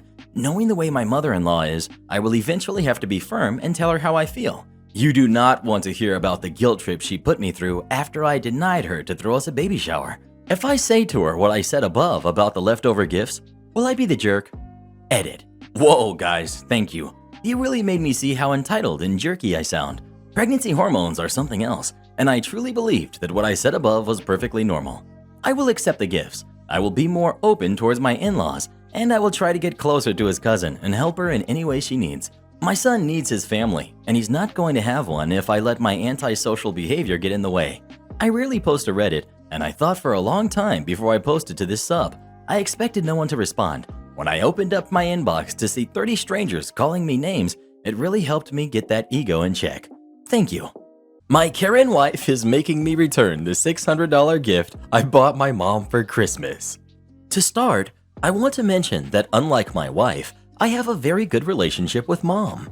And because my siblings can always afford pricey gifts for mom, this year I decided to gift her something nice and expensive for once on Christmas. Though I'm currently unemployed, but I work for the past few months and my wife and I have a joint account. The problem began when my wife found out I purchased a $600 necklace for my mom to gift her on Christmas using our joint account. She went off on me, saying I should have told her and shouldn't have taken money from our joint account that she uses to pay the bills and rent, especially now that we're struggling. I asked why should I tell her since it's for both of us, but she reminded me that despite that being true, 1, I no longer work, and 2, $600 is a lot of money, and I should have consulted her. But the reasons I didn't are, 1, I feel that it's my money too, and I can make purchases using our joint account, and 2, I know if I told my wife, she'd refuse to let me buy the gift solely because she can't stand my mom. She yelled at me, saying that it's her hard-earned money that I threw away, and I needed to return the necklace, but I refused because mom already knows about it. She responded that this is no longer our joint account since I no longer earn money, and that if I want to gift mom expensive items, then I need to earn money. She insisted I return it, but I said no, and it escalated to me calling her bitter and controlling after she pointed out I never got her anything in this price range. She's insisting I return it and at least get a cheaper one, but I'm done being the one with the least expensive and valuable gifts to gift in my family. She's making this her hill to die on. Am I the jerk? You're the jerk. Money shared is exactly that. Shared. You're in a partnership. You can't just spend the shared money willy-nilly. And she has every right to be upset if you're using the money you both share to buy extravagant gifts for other people without talking it through first. My rule of thumb is always, if it's more than $100, discuss it. Shared finances is not a ask for forgiveness, not permission situation. Totally, you're the jerk. It's easier for you to spend someone else's hard-earned money rather than your own. I find it curious that you wait to get your mom something nice and expensive for once, when that, for once, happens to be when you're unemployed and money is tight. And you don't spend that kind of money on your own wife? Why would you think she'd be okay with you making such a large purchase using the money she made for someone you claim she hates? Again, when money is tight. I'm sure if you had gone and picked up a necessity or even a $25 gift card for your mom, that your wife would have had a better reaction. Maybe instead of shopping for a gift for your mom that didn't need to be bought this year, you could have been shopping for a job. You treated money meant for bills and necessities as your personal little rainy day fund, and you didn't even think about your wife first. Why did you marry her if you were going to put your mom above her? You're unbelievable. Not the jerk. People don't realize what marriage actually means anymore. Let me spell it out for you. A joint account belongs to both of you, which means no, you do not need her permission or anyone else's to use it. I can only imagine if the roles were reversed, How all these Redditors would be telling her she's wonderful for buying a gift like that, then telling her to leave you because you are too controlling. But hey, that's Reddit for you. Take my advice. Get out while you can and find a partner who respects the sanctimony of marriage. I've been in your shoes before, and it destroyed my mental health. It got to the point where my, at the time, wife was trying to limit the number of hours I could play video games each day. We fought about it nonstop, and I admit I did some things that I'm not proud of. I just don't want you to end up in the kind of position I was. Nobody deserves it. Well, who do you think is the jerk? OP or his wife? Please let us know. I wonder if that last commenter was for the Alliance or for the Horde. World of Warcraft for the win. Am I the jerk for walking out of a restaurant twice after my wife made me the third wheel again? I, 30 male, my wife, 29 female, planned a date night tonight as our kids were at my in-laws. We hadn't decided where to go, and while driving, my wife asked me where to go. I told her that I don't care, as long as it's somewhere that her coworkers don't work, because my wife works in the restaurant industry and knows a lot of people that work at the places near us. This turns into the majority of our dates being her talking with them instead of me. So I tell my wife, as long as I'm not made into a third wheel again this time, I'll be happy. She picks a Tex-Mex place and says, I don't know anyone that works there. As soon as we walk into the restaurant, someone shouts my wife's name and a woman comes over to us and tells us she'll take us. Turns out this woman is an ex-coworker. We sit at our table and my wife and her are already talking and gossiping about the things going on at their previous jobs. I wasn't mad at this point because I know that they want to catch up. After several minutes of this, she left to go get our drinks and my wife apologizes and says that she had no idea that she worked there. A few minutes later, she comes back with our drinks and her boyfriend, who is also an ex-coworker of my wife's, and they proceed to talk and ignore me again. Then after taking our food orders, she stays at the table and they talk for another 5 to 7 minutes instead of putting our order in. I try to join in and I'm ignored again. When she goes to put the order in, I tell my wife, I asked for you not to do this one thing tonight. She proceeds to tell me that she didn't want to be rude and it's just small talk. I tell her that I tried to join in and they ignored me. She tells me that they didn't ignore me, they just didn't hear me. I was speaking as loud as they were. She then asks me, what do you want me to do? Tell her to buzz off? I said, no. Politely tell her that you are on a date with your husband and we'd like to spend some time together. She tells me that this is rude and it's basically the same as telling her to buzz off. She tells me to stop being in a bad mood because we're alone now and that I'm the only one ruining the night. I said, fine then, I'll remove myself, and got up and walked out of the restaurant. I stood outside several minutes until she called and begged me to come inside. There were a few issues with my meal, which turned into another argument, with her saying nothing can be right because I'm in a bad mood because she spoke to someone. I told her that I refused to let her make me the jerk in this situation. She says that I'm being controlling and this is what normal people do and that I'm being psychotic. I ask her for the keys so I can go out to the car and cool off. She tells me no. So I tell her I'm going to walk home and get up to leave. She calls me 20 minutes later, asks where I am, and comes to pick me up. This turned into another giant fight and her saying she's going to stay the night at her parents and that this is why her friends think I'm the jerk. So, am I the jerk? Edit. I forgot to mention that our server's boyfriend that also works at the restaurant and knows my wife also approached the table and spoke to my wife. However, that was a 2-minute conversation. Then he left and didn't bother us again. Not the jerk. You made it clear that this was a sore spot and your wife chose to be rude to you rather than risk coming across as rude to her friends. She easily could have said, it's so great to see you guys, but this is a rare night without the kids for us, so let's catch up later. That would have been considerate of everyone. She prioritized her friends over you. Everyone sucks here. This is going to cost me some karma, but hear me out. You guys have a big communication problem. Throughout your interaction, it is clear that your wife's behavior and responses makes you feel your opinion and voice aren't important. It's a valid and common feeling in relationships, and you should not be ashamed of it at all. Your wife, on the other hand, seems to feel your request was unreasonable and a way to control her. It's also a valid and common feeling in relationships. One partner makes repeated pleas to be heard, and the other feels controlled and feed into it by refusing to cooperate, creating a self-feeding loop. The more you ask to be heard, the more she feels controlled and refuses to hear. None of these feelings make either of you the jerk. What does is the way you both respond to conflict. She builds a wall of denial, convincing herself she satisfied your demand within reason, and justifying any further request as you being unreasonable. She is the jerk for that. You, in response, decide to walk out on her. Because you are ignored, you decide to sabotage the already sinking ship. Most people don't understand that one, but walking out as a way of protest is damaging to the relationship. Walking away should be done to collect yourself and come back later to resolve the conflict. What you achieved by walking out is a bigger, more painful conflict than it already was, making you the jerk as well. You guys need to work on communication better. You love her and therefore yearn to be valued by her in such conversations. And since she gladly introduces you to everyone she knows, she loves you and wants you to be there with her. But somewhere along the way, you guys got lost and end up fighting over tangled up emotional responses. You're the jerk.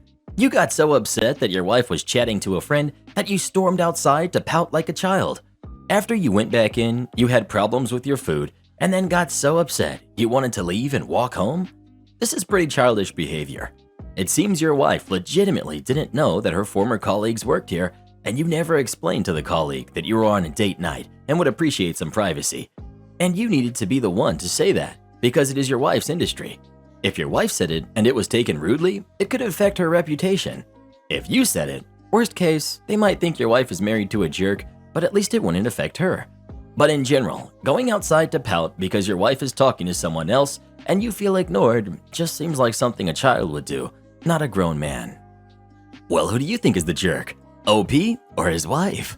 Please let us know. I would have been like, "Excuse me, we're on a date night. Can you, stop bothering us?" Entitled parent refuses to accept I'm blind. You know, it's actually sad how often this sort of thing happens. I mean, being a blind girl, instances of ignorant people are daily. But entitled parents represent a certain level of infamy for me. But this one just happened, so hey, why not make myself feel better by making you guys read about my misfortune? The people involved. We've got me. We've got entitled mother. We've got security guard 1 and security guard 2. So since my parents are more at risk of getting sick, I've been going grocery shopping alone more and more often during the lockdown. Yesterday was one of these cases. Grocery shopping is a more involved process for a blind person. I have to ask a staff member to assist me. I also have my guide dog, Gumbo, inside with me. The dog in itself increases the instances of bad experiences.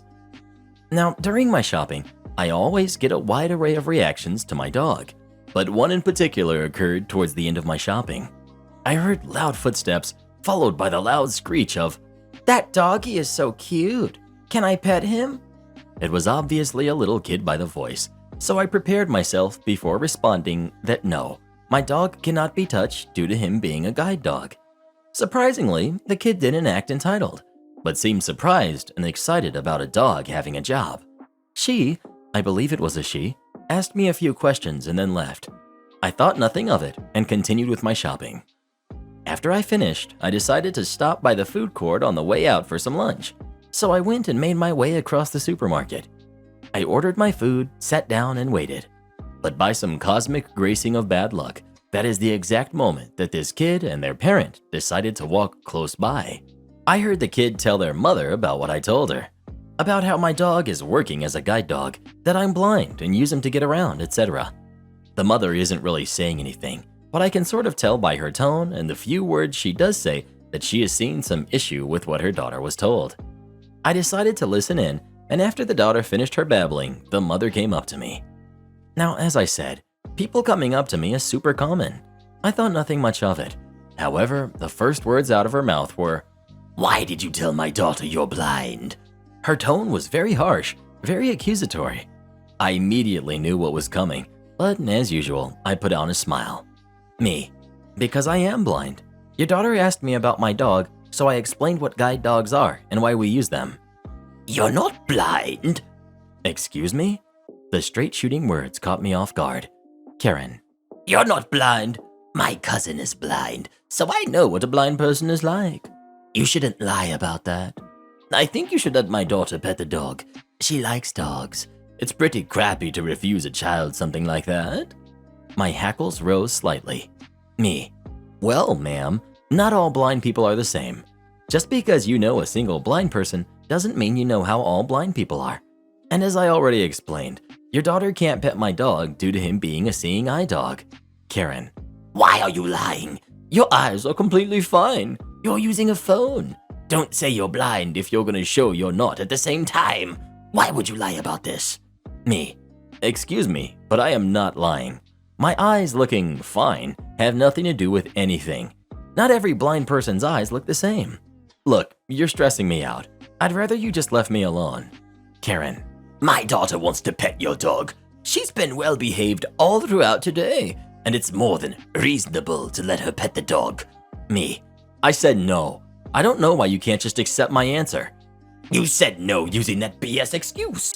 You're honestly starting to tick me off. I don't know who you think you are, but I happen to work for. I can't actually remember what she said. And if you don't stop it, I'll get security to throw you and your fake guide dog out of here. Now I'm sure you get the picture.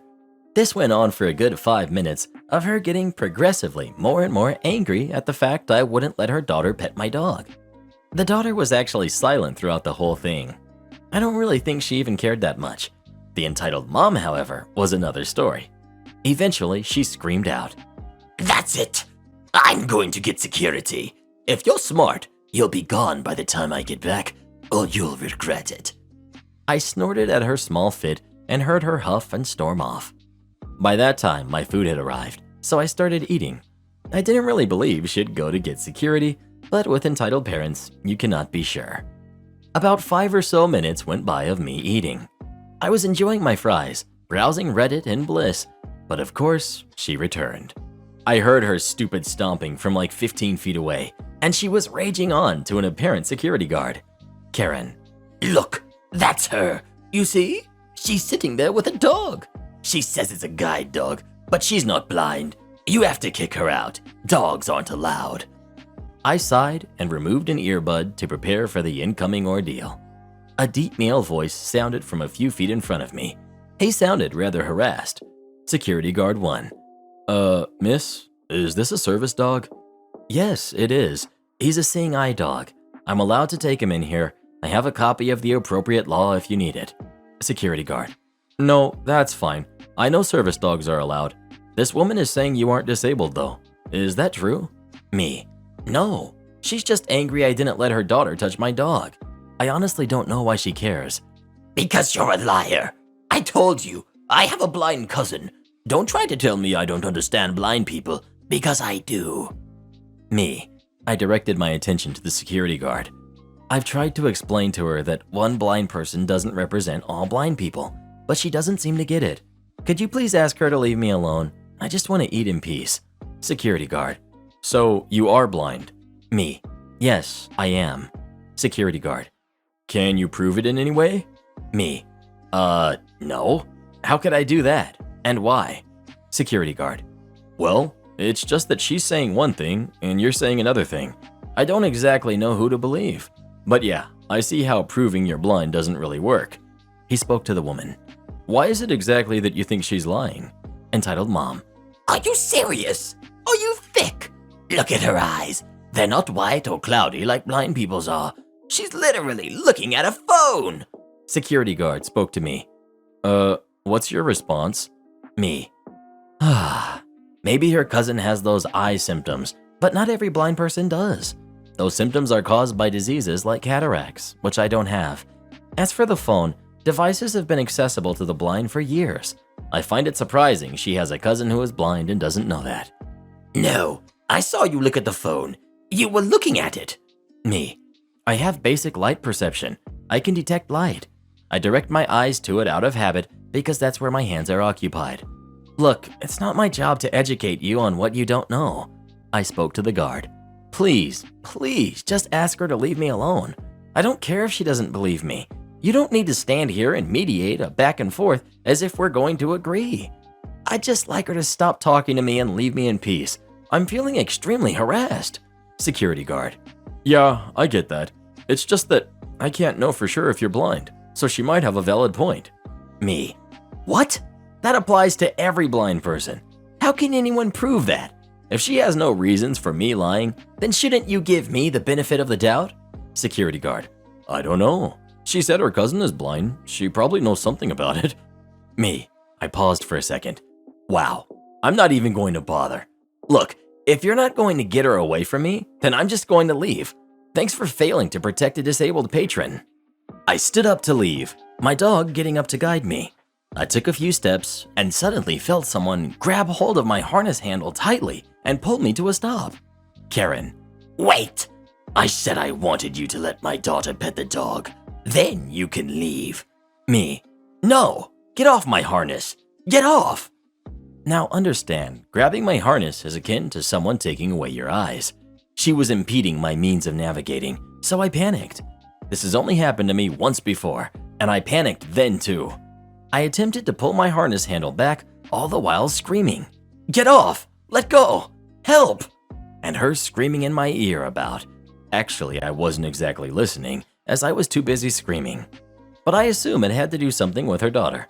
The security guard was fumbling around fairly uselessly. Eventually, another security guard hurried over. I heard him bark out, "Security guard 2. What's going on?" Me. She's taking my guide dog. Help me. She won't let go. No, she's supposed to let my daughter pet her dog. He said so. I assume she pointed to the guard. The guard didn't respond, but the way the conversation went, it seemed like he non-verbally indicated that he hadn't said that. Security guard 2. Miss, let go of the lady's dog right now, or I'll escort you out. No, she's not blind. The dog isn't real. Don't just jump in and assume you know what's going on. Me. I had calmed slightly, so I could speak in a more coherent manner. Please just get her off of me. I want to leave. I don't feel safe. Let me leave. Security guard 2. Hey, you're all right, miss. Everything's gonna be fine. I then felt the woman's hand being forcibly removed from the harness handle. As soon as I was free, I immediately commanded Gumbo to lead me to the exit. We walked quickly. I heard the woman screeching loudly behind me, the man shouting, "Calm down, just stop screaming." I was still somewhat panicked, but I was able to calm myself down as I hurried towards the exit. It was so chaotic, I very nearly forgot my shopping where I left it at customer services, because I didn't want to have it around me in the food court where it could be snatched. I left, called a taxi, and came home. It has really stuck with me for the last couple days, but the worst part is that these types of interactions are an almost daily occurrence. Blind people are the targets of constant harassment in public. This woman just went farther by physically assaulting me. I know I could have and should have gotten her arrested, but honestly, I was just so panicked, I wanted out of the situation ASAP. So why am I telling this story? In short, spreading awareness. It's important for people to know more about the blind experience and what blind people have to deal with. It's also super important to say, if you're ever a witness to a situation like I just described, intervene. Had that second guard not intervened for me, the situation would have been a lot worse. So I'd appreciate any upvotes on this post to help spread more awareness. And I didn't even get to finish my fries. Edit. Wow, I posted this, went to bed, and woke up with 3,500 upvotes. Nuts. Thanks so much for making this story reach so many people and helping more people understand the blind experience. Internet cookies for all of you. Am I the jerk for taking away my daughter's Thanksgiving present because she refused to eat what my wife cooked? I'm in my 40s. I'm a father of 2 kids, a son who's 14 and a daughter who's 16. I recently got married to my wife, Molly, who is a great cook, and she's been cooking for me and the kids for the past few months. However, my daughter doesn't like all the meals Molly cooks and sometimes cooks her own dinners. Molly, as a result, would get hurt thinking her food isn't good enough. She confided in me about how much it bothers her to see my daughter decline her food and cook by herself. I've talked to my daughter to address the issue, and she said she appreciates Molly's cooking, but naturally cannot be expected to eat everything she cooks. I asked her to be more considerate and try to take a few bites here and there whenever Molly cooks to avoid conflict since she's very sensitive. My daughter just nodded, and I thought that was the end of it. Last night I got home from a dinner meeting with a few coworkers and found Molly arguing with my daughter. I asked what's going on, and Molly told me my daughter said no to dinner she cooked and went into the kitchen to prepare her own dinner as if Molly's food was less than. I asked my daughter to come out of the kitchen and please sit at the table and eat at least some of her stepmom's cooking but she refused, saying she's old enough not to eat food she doesn't like and pretend to like it just because I wanted her to appease her stepmom. I told her she was acting rude and had her turn the oven off and told her no cooking for her tonight and asked her to go to her room to think about this encounter, then come back to talk, but she started arguing. That is when I punished her by taking away her Thanksgiving gift that her mom left with me. We both paid for it, and she started crying, saying it was too much and that she didn't understand why she was being punished. Again, I asked her to go to her room to cool off, but she called my in-laws, her aunt and uncle, who picked a huge argument with me over the phone, saying my daughter is old enough to cook her own meals and my wife should get over herself and stop picking on my daughter. But Molly explained she just wants to make sure my daughter eats well and that she cares, otherwise it wouldn't hurt so bad. My in-laws told me to back out of the punishment, but in my opinion, this was more than an issue about dinner, and I refused to let them intervene and hung up. My daughter has been completely silent and refuses to come downstairs. To clarify, the gift, which is an iPhone, was supposed to be for my daughter's birthday 2 months ago, but due to circumstances we couldn't celebrate nor have time to get her a gift, so her mom wanted her to have it on Thanksgiving. You're the jerk. If she is cooking her own food she likes better, who cares? Your new wife sounds like a control freak. It's about more than dinner. You brought a new wife into the house, and suddenly she gets to control what your nearly adult daughter eats? It would be different if your daughter demanded fast food, but if she's cooking for herself, you and your wife need to get over yourselves. You're the jerk, as that gift was not only from you, but her mother as well. Why is it such a big deal that she eat everything your wife cooks? Sounds like something else is going on here. Is your daughter a kind, thoughtful person to her stepmom? Is your wife a kind and thoughtful person to your daughter? Am I the jerk for letting my daughter bring a different toy? I, 28 female, have a daughter who just turned 6 and has just gone to her very first birthday party. The party was one of those theme parties, Barbie themed, and so all the girls were told to bring their favorite Barbie doll with them and they'd do a bunch of activities with the dolls. It was a really cute idea. My daughter, however, is still struggling a lot with motor skills at her age. We're working with a doctor and has trouble with smaller toys. She does have Barbies, but gets incredibly frustrated playing with them because she can't hold them properly. Knowing this, I tried calling the parents a day or two before, but they didn't pick up at all. The day of, and they still didn't respond, so I grabbed my daughter's bigger doll and a Barbie just in case, and we headed out. I also grabbed some items from the activities that were sized a bit more properly so she could still participate. The second we got to the backyard where the party was, the birthday girl's mom pulled me aside and asked me what I was doing without a Barbie. I explained my side and how she never picked up the phone. She said I was being incredibly inappropriate and that I had ruined the party by bringing a toy off-brand. We ended up staying throughout the party despite this, and there were no issues. A few kids did ask why my daughter had a different doll, but my daughter had no trouble explaining that she just couldn't hold small things well, and nobody really cared too much. Everyone had a good time, and my daughter got to participate in most of the activities, and the ones her doll couldn't fit, like the hairstyling game, her doll's head was too big for the accessories, she helped another girl or watched. Later, after I got home, I ended up with multiple messages from the birthday girl's mother telling me I was no longer invited to any other event she'd be hosting. Her daughter was sad she didn't get to have an all-Barbie party, that we shouldn't have come, and that it wasn't her problem my daughter was slow, etc. My husband was outraged having heard about all of this, but I honestly feel like I should have just not come at all after reading what she had to say. Not the jerk. This is about the mother's ego and having a picture-perfect party. If the daughter is disappointed that one of her friends needed an accommodation for a disability and received one, then it's the mother's job to educate her daughter and help her to understand. What's her mother going to do the next time her daughter wants a birthday party at a laser tag or a water park and one of her daughter's friends has a wheelchair or uses crutches? No, sorry honey, you just need to crawl around on the floor because we just can't have someone being different here. I'm just here to play the drums.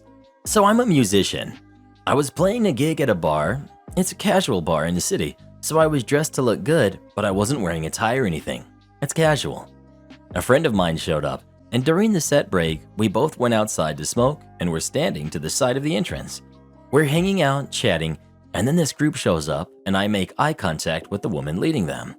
She's walking towards me and pulls her wallet out, then hands me her ID. My friend and I glance at each other and back to her. I don't know about this, miss. This looks like a fake to me. She's completely dismayed. No, I swear it's real. It's just a really old picture and I wasn't having a good day that day. Takes the heaviest sigh. I swear it's real. My friend and I glance back at each other. We give each other a nod in agreement, so I turn back to her while all her friends are uncertain if their night's plans are about to change. I'm just here to play drums, but thanks for sharing this with me. I read her name on the ID. Jane Smith. Then I proceed to give her the ID. She asked, so, can I go in? Yeah, sure. Why would I care? Are you not the doorman? Nah, I'm just here to play those drums over there. I point inside. I'm playing a gig here tonight. I'm just on a break. Her friends lost it. She realized what just happened, started apologizing, and I told her it was totally fine and that I had a good laugh out of it. They all hung out for the music and tipped the band graciously. After the gig, we had another good laugh and went our separate ways. Karen X demands I adopt her purebred dog. In the final 2 months of our 3-year but quickly dissolving relationship, my ex bought a 2-month-old purebred Labrador Retriever, a puppy, to the tune of $1,200. For the sake of clarity, we both knew our relationship was in the end stages, but neither of us were ready to deal the final break. We talked about the dog, and I was fine with it, but she would pay for it, and everything associated with it was in her name. We also had 3 cats that I adopted from the local APL. They were all in my name, and I paid for their care and so on. The cats were absolutely terrified of the dog, which hastened the end of our relationship. The cats came with me and moved out. Overall amicable separation, but we did not keep in contact. I never asked about the dog, nor did she ask about my cats. 2 years later, she gets in touch with me and asks me to take in our dog for some time. She was moving in with her boyfriend, who I had since learned she had been seen before we broke up, and his apartment didn't allow pets. She asked that I take care of our dog until they bought a house together. I said no. She asked why. I said I didn't want to. She tried to talk about how I cared for the dog and that he was part of my family too, etc., etc. Look, I liked the dog well enough and was more than happy to take care of him while I lived with her. But I don't want a dog for any amount of time. I have 4 cats now, my own house, an unpredictable work schedule, and no desire for a dog and the increased responsibility that comes with one. I told her to look for long-term boarding kennels. She said she would never. Eventually, she straight up begged me, saying they were going to buy a home ASAP, but how long I was to look after him could be anywhere from a week to a few months. I said no, final answer. She blocked me and I went about my life. A few days ago, she unblocked me and unleashed a text barrage to the effect that I had gotten her dog taken away from her and I owed her the price she paid for him. Apparently, she surrendered him to the local APL, believing they would just hold him for her. Anyway, the dog was adopted out very quickly and unsurprisingly. A well-mannered purebred dog at the local APL? Few and far between. Why she didn't, board him somewhere is a great question. Like I said, I suggested it, but I'm also the devil, so she disregarded it immediately. Some of my family who knew her while we were together think I'm the jerk. Am I? Not the jerk. It's a shelter, not a pawn shop. You don't get your dog back from a shelter. That's common sense. My dogs are my kids, but they are pets, and pets are not subject to any kind of joint custody agreement where an ex is obligated to take them. If she couldn't afford to live in a place that allowed a pet until she could buy a house, that certainly sucks, but it's not your problem. Not the jerk. Your ex is in the wrong completely for blaming you for her choices after your breakup. In no way are you responsible. You gave her ideas to help her, which she then refused to consider. She's lashing out at you because that's far easier to do than to take responsibility for her actions. This is a problem of her own creation. Well, what would you have done in this situation? Would you have looked after the dog or not? Please let us know. She sounds like an incompetent pet owner. I hope Doggo has a better family now. Am I the jerk for not accepting my new neighbor? I, 38 female, am part of a group of friends in my neighborhood. We take turns hosting dinner parties between our households, 5 houses out of 15 in our neighborhood. One of our group recently moved out because her husband was cheating with his secretary. In the last month, he moved her in and is acting as if everything is normal. I'm hosting dinner this month. We're hosting Thanksgiving as none of us are able to see family this year. The husband of my friend, who's back home with her parents, otherwise she'd be invited, asked my husband, as their friends, about the plan and assumed he and his mistress would be invited. My husband said no, and that due to circumstances, none of the wives wanted them. Both him, who betrayed our friend, and his girlfriend, who was very aware of his wife and kids at home. Well, the girlfriend came by to talk to me today. She approached me right as I was getting home from work, so I'm assuming she was waiting for me. She wants to try to mend fences and build friendships with the wives of her boyfriend's friends and neighbors, as she's now part of the community. I'll admit, I was exhausted after working a 48-hour on-call shift, and I am very protective of my friends normally. I don't care to be this woman's friend. I simply said to her, I don't want to be friends with a woman that messes around with married men, and your boyfriend stopped being my friend when he destroyed his family and broke my friend's heart, and just walked into my home. My husband got a call from her boyfriend, and he was furious with me for making his girlfriend upset. My husband really doesn't like what his friend did either, and told him that he doesn't support cheating either, and understands that I don't want to continue friendship with him or his girlfriend. My friends are split. All my friends that are friends with his soon-to-be ex-wife are 100% with me, and most think I should have been harsher with my words. But other friends keep telling me that she's not the problem. The husband cheated. And while I agree with that, I also believe that this girl was aware he had a wife and young kids at home and knew the damage this would do. No, she didn't take a vow, but personally, I think it's very immoral, and it's like backstabbing another person to get involved with someone that's in a committed relationship. I don't see why I should be friends. It's not like I'm friends with the whole neighborhood to start with anyways. Not the jerk. You're not required to play nice with anyone, and the soon-to-be ex and mistress assuming that you would be okay with the replacement of your friend is naive at best and downright entitled and oblivious most likely. You probably could have said it more nicely, but most normal people would have expected that response, long shift or not. You hurt her feelings? Did he ever stop to see that he hurt more than his wife by cheating? Probably not. Actions have consequences, and he must accept that as part of his new life. Not the jerk. This guy cheated on your friend. He doesn't get invited anymore. The end. A mistress who knows she is a mistress is also totally to blame. If you were still inviting him and not the mistress, that would be messed up. But you are treating them the same. Both the cheating man and his mistress are not invited.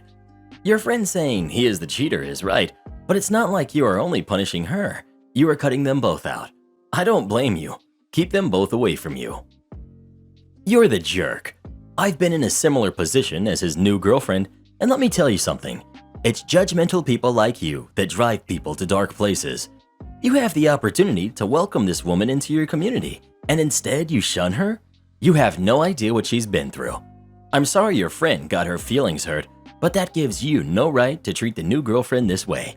You are so the jerk, and I hope they cut contact with you and your judgmental husband and live a happy life free of people like you. Yowza! Well, what do you think? Is OP the jerk for the way she treated the new girlfriend or not? Please let us know.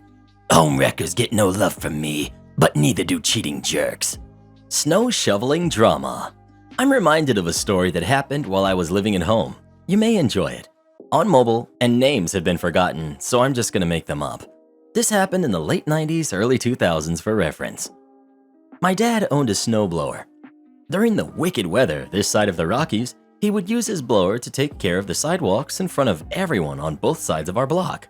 Most of the families on my block were either seniors, those with small families, or younger couples that inherited their relatives' homes. Everyone knew everyone, and they understood that my dad was doing this as a courtesy.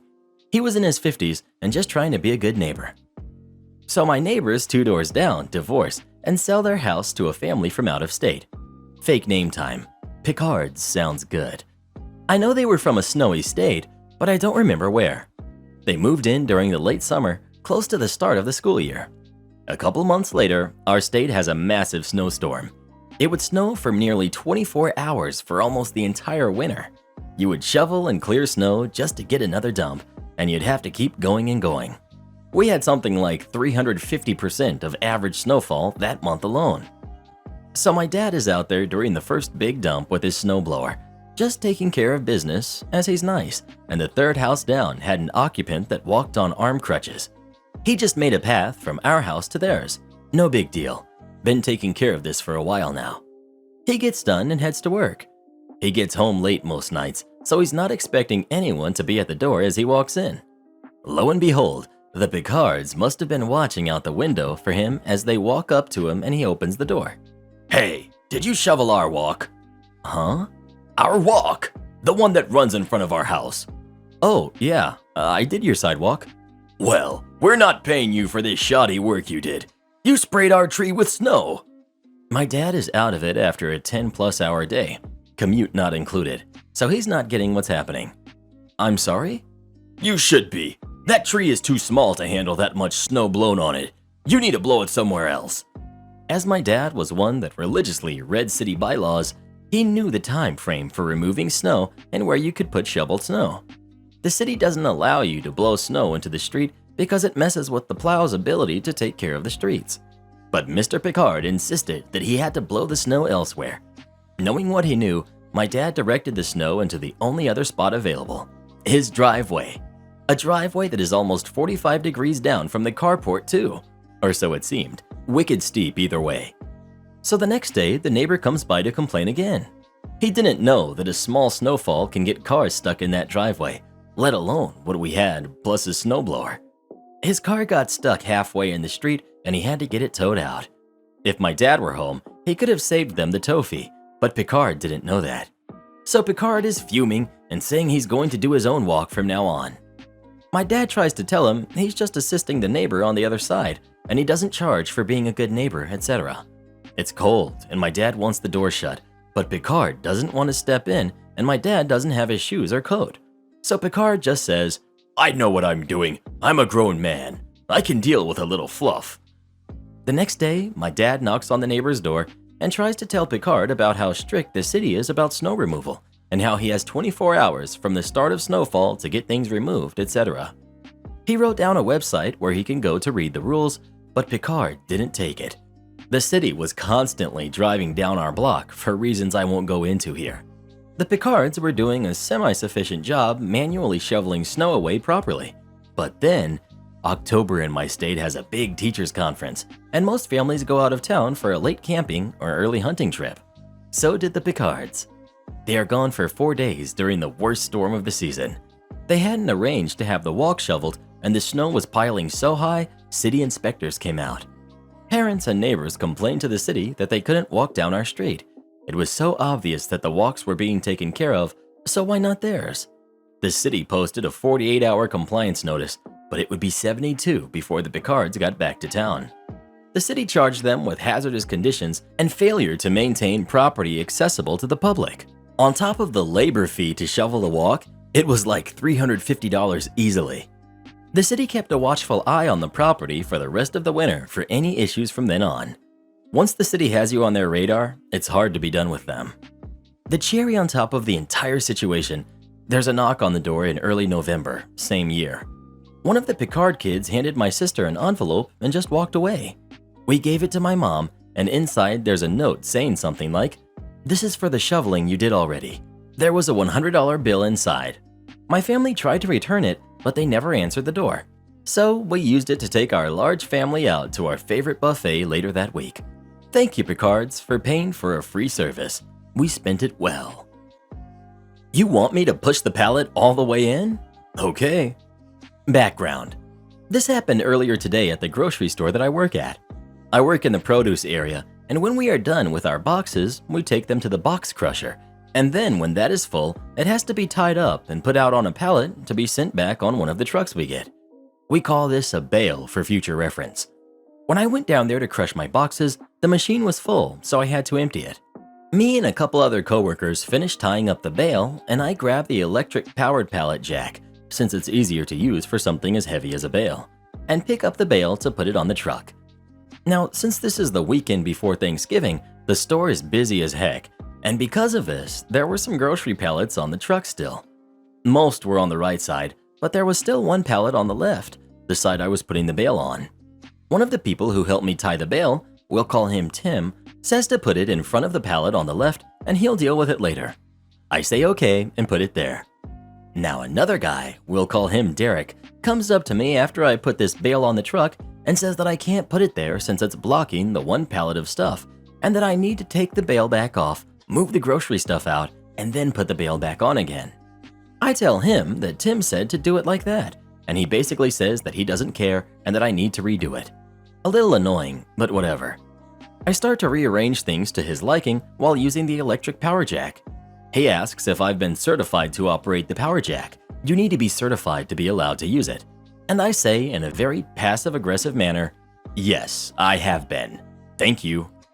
Now I move the things around and I'm putting the bale back in the truck on the left. I try to go the whole way down, but I can't. Some product on a pallet on the right is leaning over a bit, which wouldn't be an issue by itself normally, but there were pallets against the left wall of the trailer, so there was barely not enough room to go all the way back. If I try to force it, then something will fall over and be more annoying to deal with, and I know this. I think to myself, well, it's only like 2 pallet spaces to go. It should be fine where it is now. But apparently Derek didn't think that way. Him. You just gonna leave it there? Me. Yeah? Him. Don't just leave it there. Push it all the way back. Me. You want me to push it all the way back? Him, aggressively. Yes, push it back. Me. Okay. I lift the bale up, and without any regard for what will happen, I push it the rest of the way in with the power jack. The pallets on the wall get knocked down and pushed back, so now they can't get them if needed. Derek comes up to me and says, "Now see, that's what I didn't want to happen." I look at him and say, "I just did what you asked me to. You wanted me to push it in, I pushed it in." He gets visibly angry and says something that I didn't listen to because I just walked away to finish crushing my boxes. As I finish my boxes and I see him taking the bale out and stacking the pallets on top of it, he looks at me and says, "Would that have been so hard?" I say back to him, "You told me to push it in, not take it out and stack pallets on it. I did exactly what you asked me to. I don't know why you're so angry." After that, he just walks away in a clearly angry mood, and I walk back to my area grinning. Edit. Forgot to mention that I was about to tell Derek why I didn't put the bale all the way back until he told me aggressively to push it back. If he had just stayed calm, the whole thing could have been avoided. Edit 2, to add a little more context. Derek is technically above me, but in a different department, so he's kinda my boss, but not really. That's why I listen to him over Tim.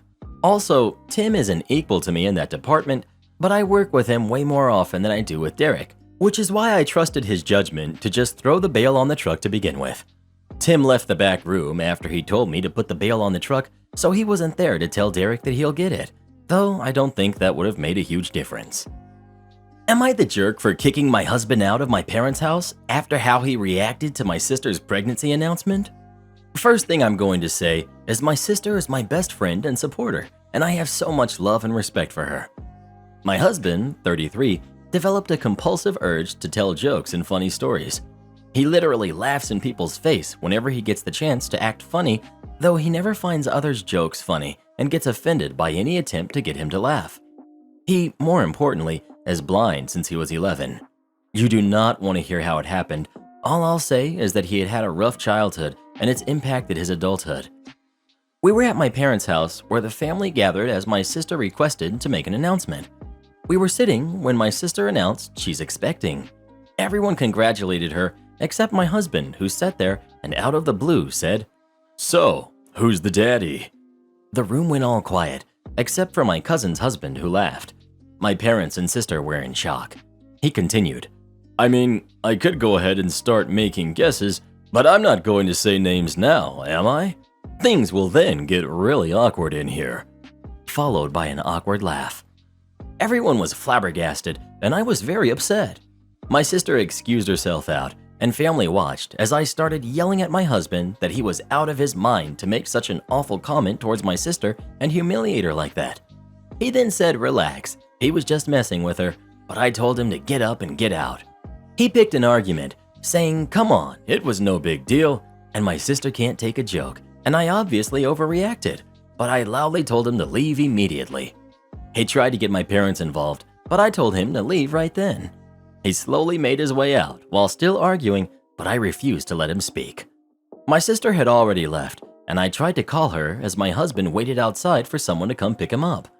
I felt horrible as my parents asked me to let him back in since it was cold outside, but he ended up leaving anyway. He tried to call, then his brother called to berate me for treating his brother like that and kicking him out like a dog, completely disrespecting him and acting so surprised because he told a silly joke. He demanded I make up for it, but I said no. My younger sister looked at me and said my husband might not have been actually joking and told me to think about what he said, then went upstairs. I didn't think much of it because I was so ashamed hiding from my parents and sister and her husband who's out of town.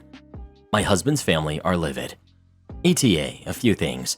My husband has always been on bad terms with my sister and lately has been focusing his jokes on her. Note, my sister is happily married to her husband of 5 years. Not the jerk, not in the slightest. I feel like I spend all my time on Reddit wondering, why the heck is she with this man? Your husband is well aware of how his jokes make people feel. That's exactly why he makes them. He took a really special moment for your sister, made himself the center of attention, and then got people to feel sorry for him. These are the actions of a cruel, bitter, insecure person. I would proceed accordingly. Look, I don't care who is the jerk or not. All I care is, what did your sister mean by her comment? Who is the father of your sister's baby? Well, who do you think is the jerk? OP or her husband? Please let us know. If Mr. Comedian asked me who the father of my baby was, I'd say, unfortunately, it's probably Redder Boy. Take away my overtime? Okay. I was offered a crap salary and promotion to a job I was already doing through increased responsibility by being a good employee with great job performance. I turned it down. I wasn't allowed to negotiate either, which I still did. Forget that rule.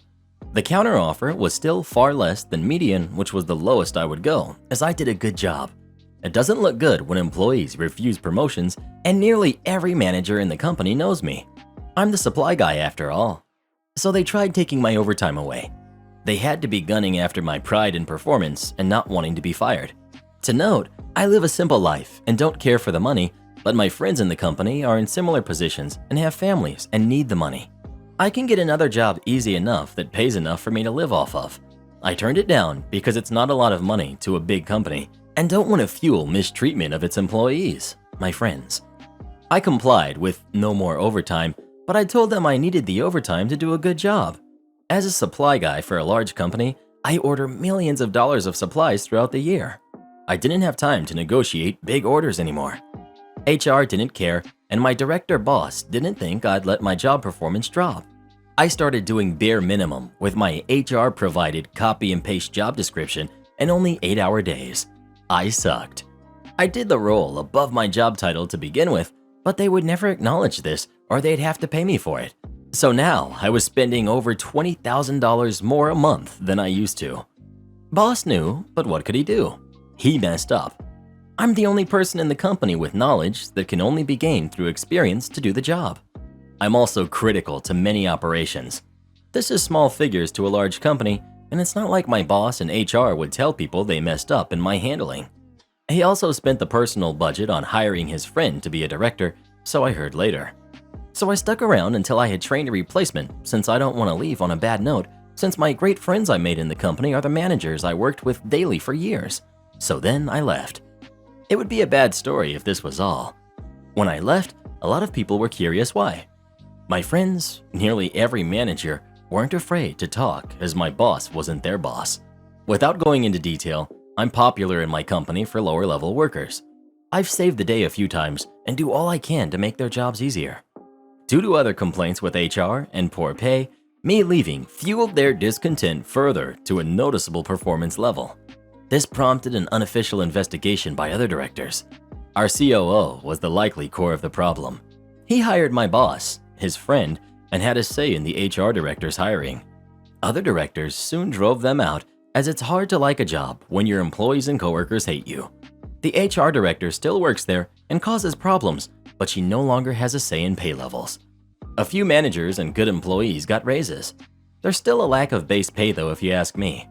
Overall, I like to think I had a key role to play, as I knew a few directors on a personal level. I'm back at college after dropping out the first time for medical reasons and still talk to my friends at the company regularly. For belief this isn't made up, since I'm not entirely detached from society, this isn't your regular big company. It grew rapidly in the last 5 years, and many directors were promoted up and still busy fighting the corporate mindset takeover from what I hear. Reply: It's so difficult to work for places like that. At my previous job, we had quarterly meetings where the VP would drag all of the employees and managers into one of the big unused areas and talk about record profits, enormous growth, all of the new clients we were bringing on, etc. Sounds great, but whenever someone would ask for a raise, it wasn't in their budget. They pulled the no overtime card on us as well, and some employees actually worked off the clock. The company ended up having to settle a class action lawsuit which was brought forth by an employee surrounding the unpaid overtime and lack of breaks. When I gave my notice, my boss was so surprised that I told her no one was happy there. Reply: Can relate so much to living a simple life and not needing a lot of money. I don't have a family, and I'm not really saving to buy a car or anything like that. I just need food and a roof, I guess. I'm from a developing country, and I was being offered basically the lowest possible for a recently graduated dude.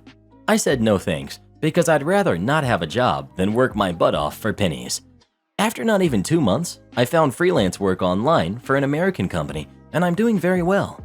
I guess people see my CV online and often call me offering the same crappy salary, thinking I'm desperate or something. I don't want to sound rude to recruiters, but how do I explain that I'm making 5 times more money for working half the hours and from home? I just say I appreciate the offer, but I'm not looking for new opportunities at the moment. After typing all of this, I realize it doesn't have much to do with the original post, but I guess it's too late now. Maybe I just wanted to complain about recruiters belittling me.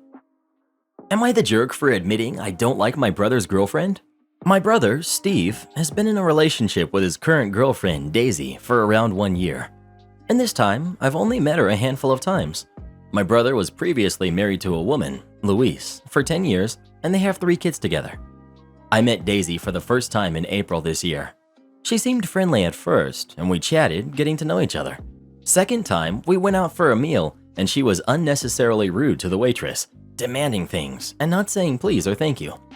I pulled her up on it and told her to apologize, which she did. Then we moved on. Cut to June.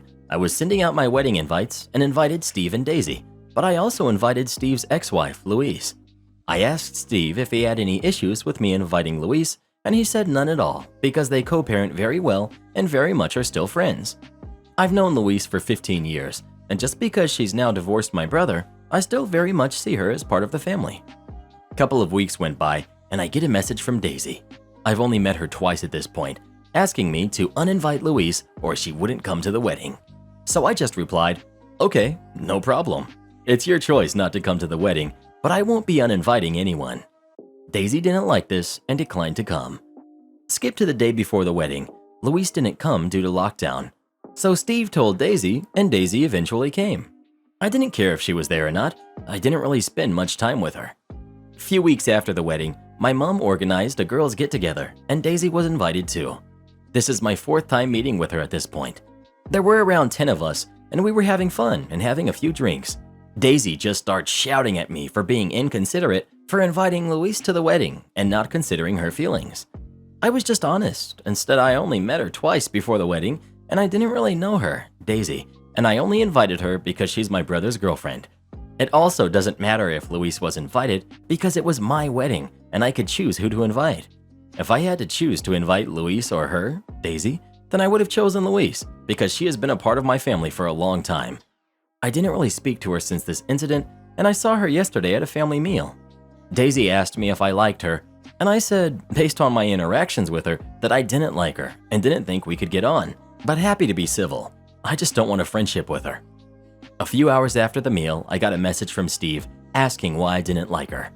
I sent him all the messages she sent me, told him about the incident at my mom's get-together, and he said that I should give her a chance because I don't really know her. Am I the jerk for admitting to her that I don't like her? Not the jerk. Daisy shouldn't ask questions she doesn't want honest answers to. $127 dine-in dash. So I'm a server, and one of my tables walked out. This is gonna be long, but please read. I need advice. Background. The servers are supposed to pay for walkouts when they happen where I work. I've had to pay for things in the past because I messed up, and I admit they were my fault. I've worked there for 2 years now, so I'm well aware of the rule. Story time. It's getting close to the end of the night, and I had to use the bathroom. Had to go number 2, which means I was gonna be gone for a little. I say to 2 of my fellow servers, I have to use the bathroom. Can you guys please watch table F1? And they say okay. So I go to the bathroom and come back a little bit later. The assistant manager let me know I had a table. Another server got the table's drink order for me, so I'm just waiting as the assistant manager makes the drinks, and my general manager comes up to me and says F1 haven't been paid for. I notice the 2 people from the table are gone.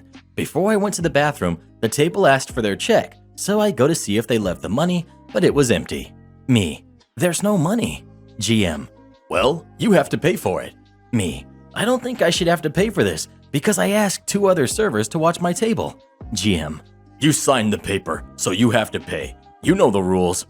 Me: I'm sorry, but I'm not paying for it. This wasn't my fault.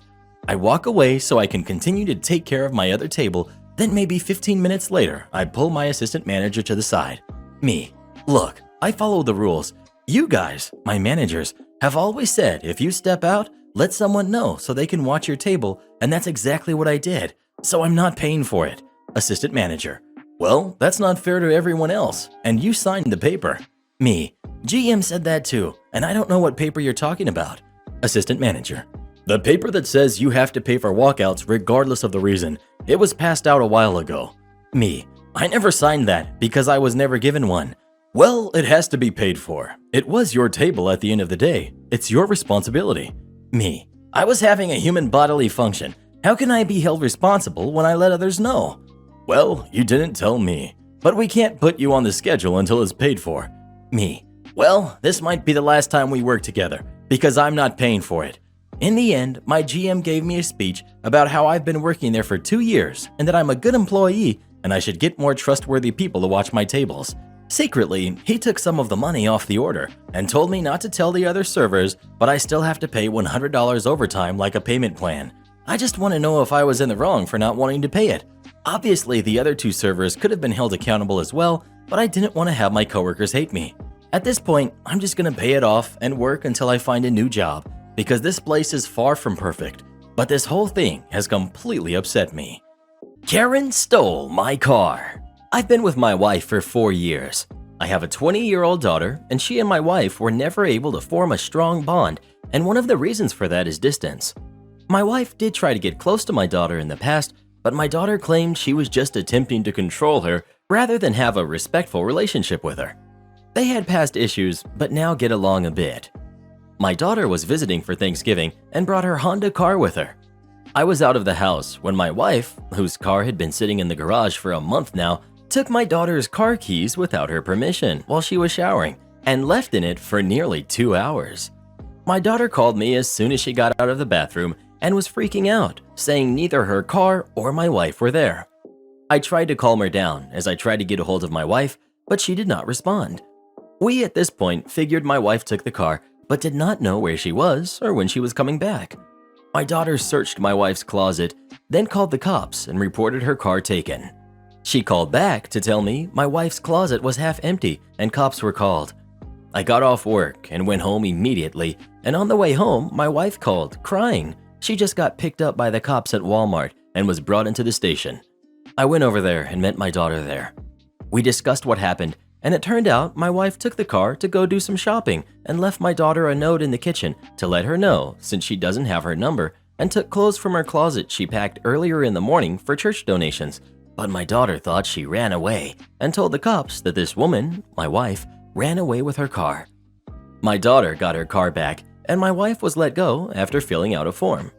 I took her home, and that is where she had a fight with my daughter, calling her crazy for calling the cops on her, and a few other things I can't remember. But I told my wife what she did was unacceptable, and she should be grateful my daughter only called the cops in a moment of panic and did not press charges after what she did. My wife was shocked and started crying, saying she couldn't believe I sided with my daughter after she humiliated her and caused her panic and to be involved with the cops like that. I stated she should have not touched the car in the first place, and she defended herself, saying she was getting things done and buying stuff we needed for the house, but we made her out to be the bad guy. She left to her sister's place, saying she had had enough of my daughter's disgraceful and vindictive attitude towards her, and said she'll stay there indefinitely or until I get my priorities straight. because after what happened, she's no longer sure if she is my wife or whether she was treated as such. My wife's car isn't working and has been in the garage for a while now. That is why she took my daughter's car. Not the jerk. She stole a car. I mean, there are consequences to Grand Theft Auto. They even made a video game about it. If she wanted to borrow the car, she needed to ask permission. Skipping that step puts you right in the felony theft category. Everyone sucks here. This whole story makes no sense. Okay, she took her car without asking, which, depending on the family, might not even be that weird. Why did nobody find that note? Why didn't you just wait for her to return? Why the panic? Who the heck goes straight to the closet to make such crazy assumptions that she just left? Who just calls the police on a rational, grown family member over borrowing something without asking once? I would get it if this was repeatedly. This was such an exaggerated chain of events, I cannot follow your thought process at all. I feel like there's a lot missing here and a lot of motives and dynamics that are unspecified. Well, who do you think is the jerk? OP's daughter or his wife? Please let us know. This is why you don't marry a Karen. If I was your daughter, I'd press charges. I called my brother-in-law pathetic at our family dinner. I, female 24, have a sister, female 32, who has a husband who's 38, who's the poster child of weaponized incompetence. They have 4 kids, who are 10, 8, 5, and 3, and she's pregnant. My sister works a full-time job, over 40 hours a week, cleans her entire house, cooks, takes care of all her kids without him doing anything. It's seriously mind-blowing that she wakes up at like 4 a.m., cooks breakfast, does chores, gets all of her kids ready for school, takes them all to school and daycare, and all he does is stay home and work. And when his kids get home, after my sister picks them up of course, he will play with them for a little and play video games until he falls asleep. She actually makes more than him. My fiance, male 26, and I had to stay with them for 6 weeks while our home was being renovated, and since we both work from home, we helped her, and it's amazing how much happier she is when she has help. I helped with the kids, and my fiance even drove her to the doctor's appointments. Her husband literally only acknowledges he is a parent when his family is around. Then he is a God-fearing, hard-working father of 5. He's the one that wanted more kids. She wanted to stop after her last baby, but he needed more boys. I'm seriously concerned, not only for her, but her kids as well, because now her oldest is seeing what's happening and trying to help, but my sister is prideful and refuses to let her kid do anything. Me and this man have never gotten along. He's been acting like this since their 8-year-old was born. I tried talking to her about leaving, but she doesn't want her kids to grow up in a broken home. And unfortunately, her experience with our parents' divorce was completely different than mine, so she doesn't understand that a divorce would benefit her kids here because she thinks they need their mom and dad together. Cut to this past weekend. Her and her husband threw a pre-Thanksgiving potluck where our entire family, plus his, was there. I stayed with my sister a few days before because I knew he wouldn't help. So we're at dinner, all talking, and I mention we are trying for a baby, and my brother-in-law makes an offhanded comment to him about how hard fatherhood is, and I snapped and said, "Like you would know." He looked taken aback and asked me what I meant, and I unloaded on him, calling him a pathetic excuse for a man who makes my 8 months pregnant sister do everything for their family. I went off for a solid 10 minutes, and he sat there shrinking in his seat. I left. Last night, my sister called me and thanked me for standing up for her and told me she appreciated me. Although today I got a very nasty text from him telling me I'm a terrible person, and because I lied in front of his family, his mom is angry at him and is moving in with them to help her out, and I've made him the laughingstock of his family. He certainly thinks so, but am I the jerk for doing this? Not the jerk. Not even a justified jerk, as some comments suggest. You had a breaking point, and he was taking credit for the kid's upbringing that your sister single-handedly should be thanked for. He knows he's in the wrong, which is why he sat quietly and kept pretending in front of his family. He would have driven your sister into an early grave. His true colors are bound to come out sooner or later when his mother has moved in. He will not be able to pull the facade forever.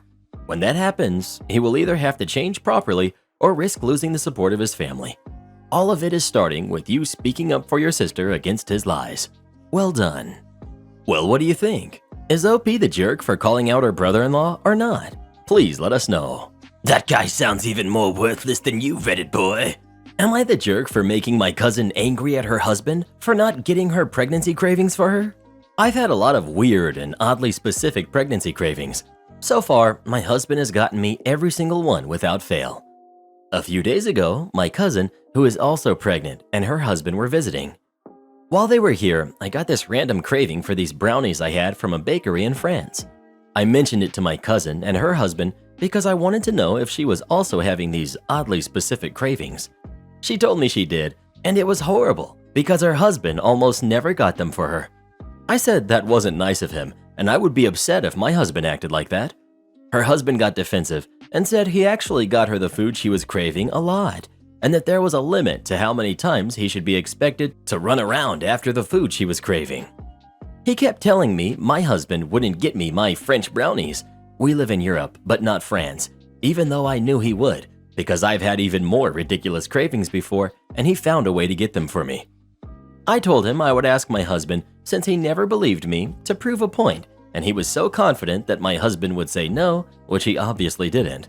The brownies came after several hours, and the longer it was taking, the more arrogant her husband got. So I was very happy when they arrived. My cousin was visibly upset at her husband for the rest of their visit. My cousin's husband asked my husband if he had got them just to prove my point, but my husband said he got them because I said I was craving them, and that French brownies were much easier to get than some of the other cravings I've had. Cousin's husband asked about what other cravings I've had and was upset when he realized I knew I would get the brownies if I asked. Before they left, he called me out on setting him up to look bad and claims his wife is mad at him because of me. Am I the jerk? You're the jerk. I don't care if you do live in Europe. Expecting your spouse to pick up food from a different country is well above and beyond reasonable accommodation for cravings, and you're a jerk for encouraging your cousin to be a diva about it. You're the jerk. You basically used your husband as a performance animal to show off in front of your cousin and her husband. It's great that your husband has the ability to keep up with your cravings.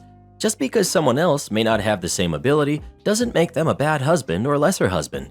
You wanted to brag and show off and caused a fight between your cousin and her husband. Make no mistake, I understand exactly where your husband is coming from. I tried to fulfill all of my wife's cravings both times she was pregnant.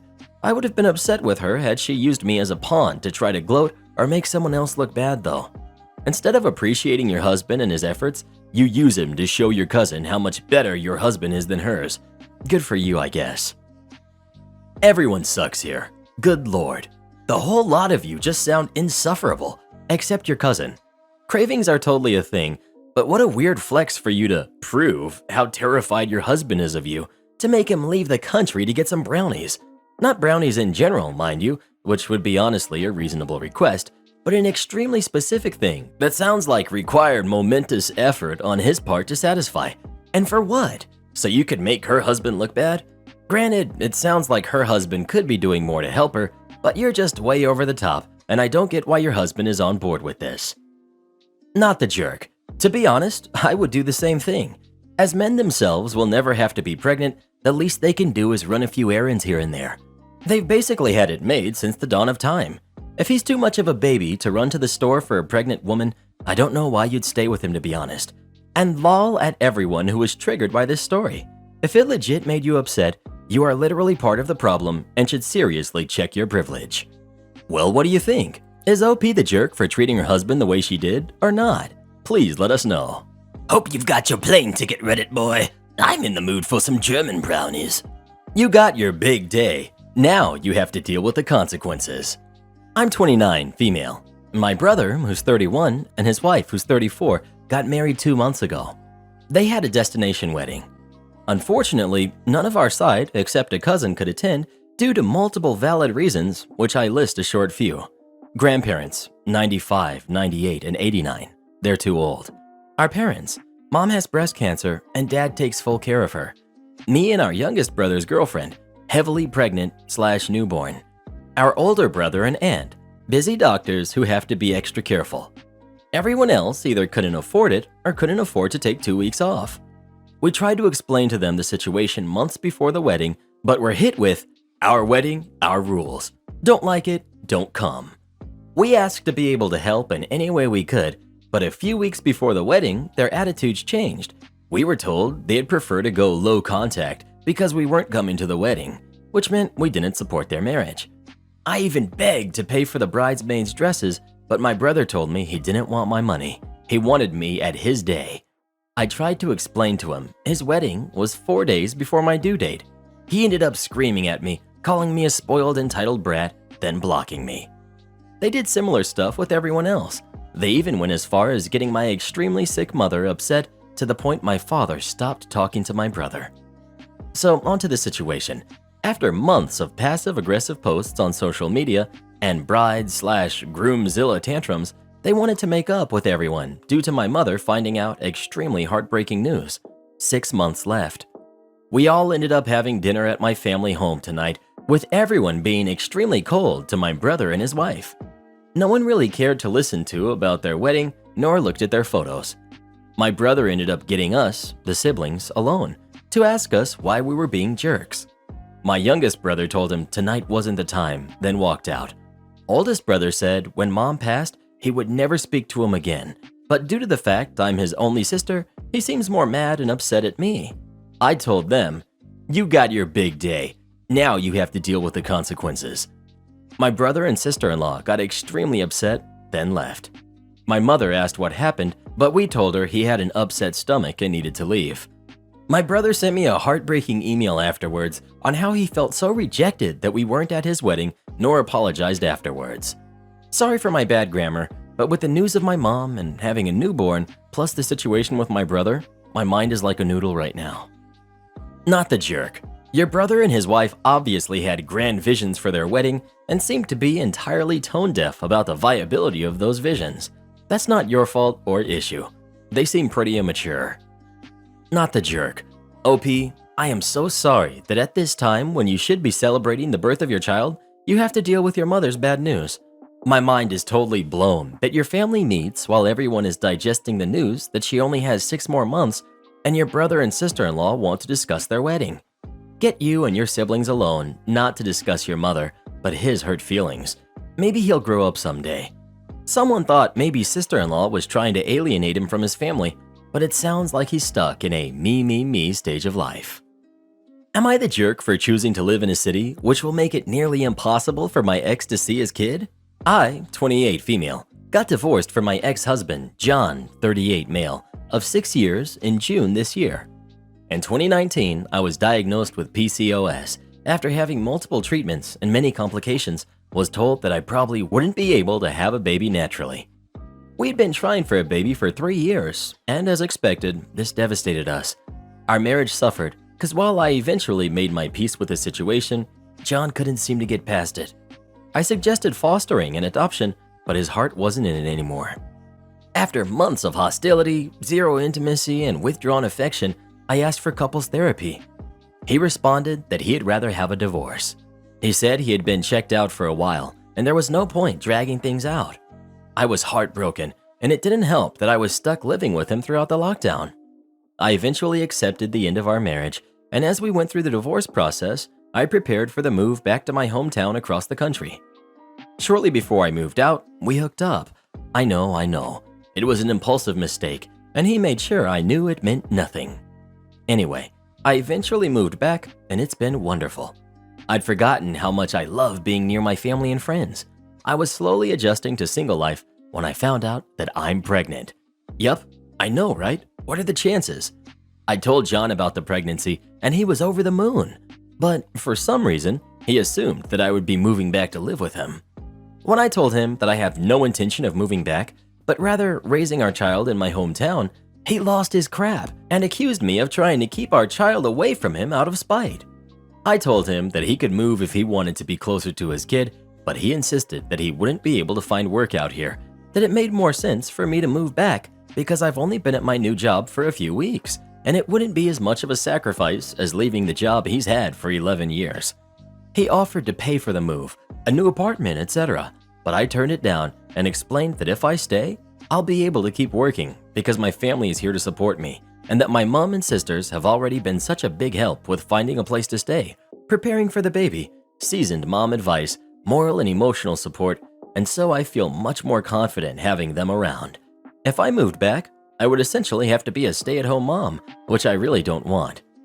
He told his family about the baby without warning me, and now I'm being bombarded with criticism from every direction and being threatened with legal action for alienating them from the baby. I don't see why I should be the one to compromise after having to up and move my whole life the way I did. Not the jerk. Oh my word, the unmitigated guile of this guy is insane. Tell him to find a different surrogate and to leave you alone. He tossed you aside when you didn't get pregnant and now wants you to sacrifice everything to be his new nanny to your own child. Of course his family is behaving like this. They're the ones that helped create that monster. I'm just so glad you were back home with your loving and supportive family just in time. Congratulations on your baby and happy holidays with true family. Not the jerk. You need an attorney and you need to start looking for one now. Start making calls. You won't have anything hit the courts until the child is born, but you need someone you trust on your side before that happens. After the birth, you will be exhausted and not in a place to successfully advocate for yourself and your kid. The last thing you'll want to do is interview family law attorneys. Screenshot every awful thing his family is saying and document everything he says as well. Get everything in writing via text and email. Try not to talk to him on the phone, but if you do, take notes and be as objective as possible right after about what he said. Don't make any promises about coming to visit. Do not tell him he can be in the delivery room. You need someone who will support you and will be capable of making the medical choices you would want if you became incapacitated for any reason. Just for your information, and talk to your attorney about their threats. Grandparents' rights are a thing in multiple states in the US in cases of death and divorce, but they only apply if it's the best interest of the child. The grandparents typically have to have an established long-term relationship. Your husband abandoned you. He expected you to move back and live with him like he didn't choose divorce. You can work out an arrangement through lawyers and court mediators. You're not a jerk for that, and you're not keeping him away from his kid. He chose this route. He can deal with the consequences of his choice.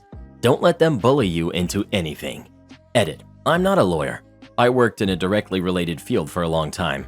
And OP, if you move back there while you're pregnant or after the child is born, he can file to prevent you from relocating with the child in a lot of jurisdictions. You would need his permission to move. It's very important that you talk to an attorney about all of this before you do anything.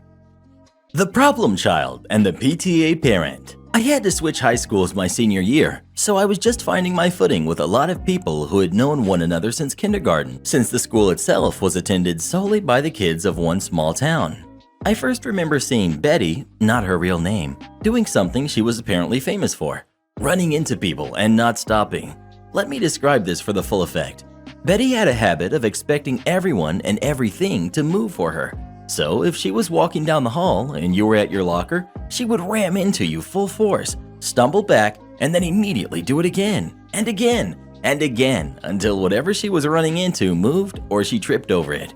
So if you were at your locker and she ran into you, you had to move or she would just keep repeating the same action, even going so far as to ram into the locker door until she could get through.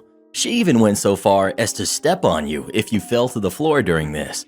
She never apologized, and honestly, I wasn't at all shocked because her expression never changed, and it really looked like someone just left a game running with a drifting controller, and the character was just wandering in that direction. Nothing anyone said or did during these moments even registered on her face or her eyes, or even her life, because if you confronted her about it, she would look at you like you were crazy and act like it never happened. No one thought this was even a lie, because it was clear she genuinely believed nothing happened. I learned from the rest of the school year over time that she had always been like this, and if anything, she was worse when she was younger. The other students knew she was not very smart and should by rights have failed every single class she had ever been in. But her mother was head of the PTA since her oldest daughter was born, so she was just moved along every year. And God forbid any teachers try to bring attention to her grades or complete lack of attention span, or they would be fired. Maybe it was because I was new, or maybe it was because I seemed an easy target, but it took no time for Betty to cling to me and for every teacher to encourage it because it meant less work for them. It was honestly a nightmare. She was everywhere I was, and they even switched my gym period around to be with her because, and I quote, "Someone needs to help her change before and after gym." That was a big nope for me, and I made sure to basically run out the door the second gym was over and change my clothes in a random bathroom because they could not punish me for not helping her, and frankly, there should have been no reason to help in the first place. It was like this weird game of chicken was going on with Betty's mother and the rest of the school faculty. She couldn't admit her daughter wasn't really fit to be in that school in any way because she was already on thin ice for reasons that are not really important to the story. But at the same time, it was immensely clear Betty needed help well beyond the teacher's pay grade for a public high school in a small town in the middle of nowhere. So they were at a stalemate. The teachers kept passing her, and the mother didn't push too hard about weird things like helping her get changed, and would instead just show up at the school and do it herself, multiple times a day for various things like eating lunch with Betty and making sure she was using the bathroom correctly. Now, at this point, I'm sure you're thinking that she was developmentally disabled in some way and counseling and therapy were needed. That may be true, but it was from nurture and not nature, from what I was told and from what I experienced. I was informed that Betty actually had two older siblings, both about 10 years older, who were basically angels on earth. These two, a boy and a girl, were so kind and so sweet, butter wouldn't melt in their mouths. But they both seemed to be afraid of their mother and Betty, and a lot of their hard work and high scholastic achievements were based solely on graduating and moving away as soon as humanly possible from their mother and Betty. Apparently, Betty was a miracle baby, conceived well after medical science would have said it was no longer possible, and Betty's mother went bananas after her. She became obsessed and did literally everything for Betty and just never let her grow up.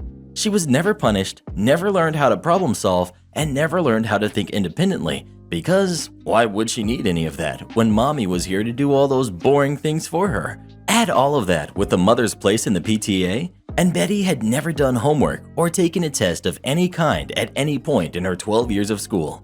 Her mother had done all of it. She had also pumped Betty full to the brim with unwarranted praise and adoration to the point where Betty actually believed it. Betty, the person who had never done anything involving school except be in the building and sit still during class, full-on believed she was a genius. She also believed she was better and prettier than every other human being on the planet and thought the reason she had no friends was actually envy. She full-on believed everyone was just so upset they weren't as smart and pretty as her, and they decided the only way to live with their own mediocrity was to full-on ignore her. Now, at this point, you might feel a little bad for Betty. I would have too. But then she opened her mouth, and the amount of toxicity and venom that spewed forth was strong enough that I'm still shocked the EPA didn't show up and encase her in a glass dome labeled toxic waste dump. She was hateful, arrogant, self-centered, apathetic, and cruel. But that is all just a setup for the thing that finally broke Betty's mother and yeeted Betty out of the school forever: the senior play. Now, the senior play was a big deal at this school. Only seniors could be in it, and everyone else was stagehands and lighting. Betty not only wanted to be in it, she wanted to be the star. Here's the thing though, Betty could not act, could not take any sort of direction, and was functionally illiterate thanks to her mother never letting anyone teach her to read. Betty's mother decided that, because of this, she was going to basically co-direct the play, and by that I mean stand next to Betty and repeat all her lines to her over and over again while moving her around the stage physically. It took less than a week for the actual director, a teacher who was retiring in less than 3 months and could not give less of a hoot anymore, to throw his hands in the air and say this was clearly not going to work out and that Betty needed a role with way fewer lines and much less stage time. The mother actually agreed to this. Everyone's guess was out of sheer exhaustion, but was not willing to be the bad guy and tell her precious little NPC no. So she scuffled off to the bathroom while the director broke the news. Betty lost her mind. She immediately became very violent and started trashing the stage, screaming at the top of her lungs. When the director tried to get her to stop, she, and this was all verified by no less than 5 different stagehands and directors, tackled this old man to the ground and bit him. She bit him so hard she drew blood. The director was trying to get her to let go, but she was just digging her teeth into his arm and clamping down for all she was worth. I honestly don't think she had ever worked as hard at anything else in her entire life before or since as she did trying to take a chunk out of the director's arm. At this point, her mother ran back in, my guess, alerted by the sudden screaming of the director and lack of screaming from Betty, and spent a good hot minute trying to pry Betty's jaws open and get her off the director's arm. She was dragged away by her mother, The director was in a sling with bandages all over his arm for a while, and no one ever saw Betty again. Word got out that Betty's mother tried to play the whole thing off as it somehow being the director's fault for upsetting Betty and getting in her way by trying to stop her from destroying everything on stage that the students had worked so hard on. This was different though. This was assault, and Betty was already 18, so mommy couldn't save her this time. It was decided behind closed doors that Betty would never return and just be mailed her diploma, and in exchange, no charges would be pressed. That was the last time I ever saw or heard of Betty. But from what I understand, she still lives with her elderly mother to this day, and it has sucked the soul right out of that woman. I'd feel bad for her, but she made Betty into who and what she is today, so she can live with it. Am I the jerk for not agreeing to a name change for my daughter, despite her father wanting one? My ex and I were engaged, living together, and planning on trying for kids after the wedding. The wedding got delayed, and I found out I was pregnant shortly after. My ex freaked out, insisted it couldn't be his baby because he wasn't ready to be a dad, that this was all happening too fast and it wasn't how we planned it, and said he needed some time to think everything over. He then moved out, blocked me, and didn't answer any kind of attempted contact for 10 months. Our child was born without him there, and I named our daughter Elizabeth Laura Smith without his input. Elizabeth because I like it, and it reminds me of my favorite book character. I work in literature. Laura after my grandmother, and Smith is my surname. My ex has reached out.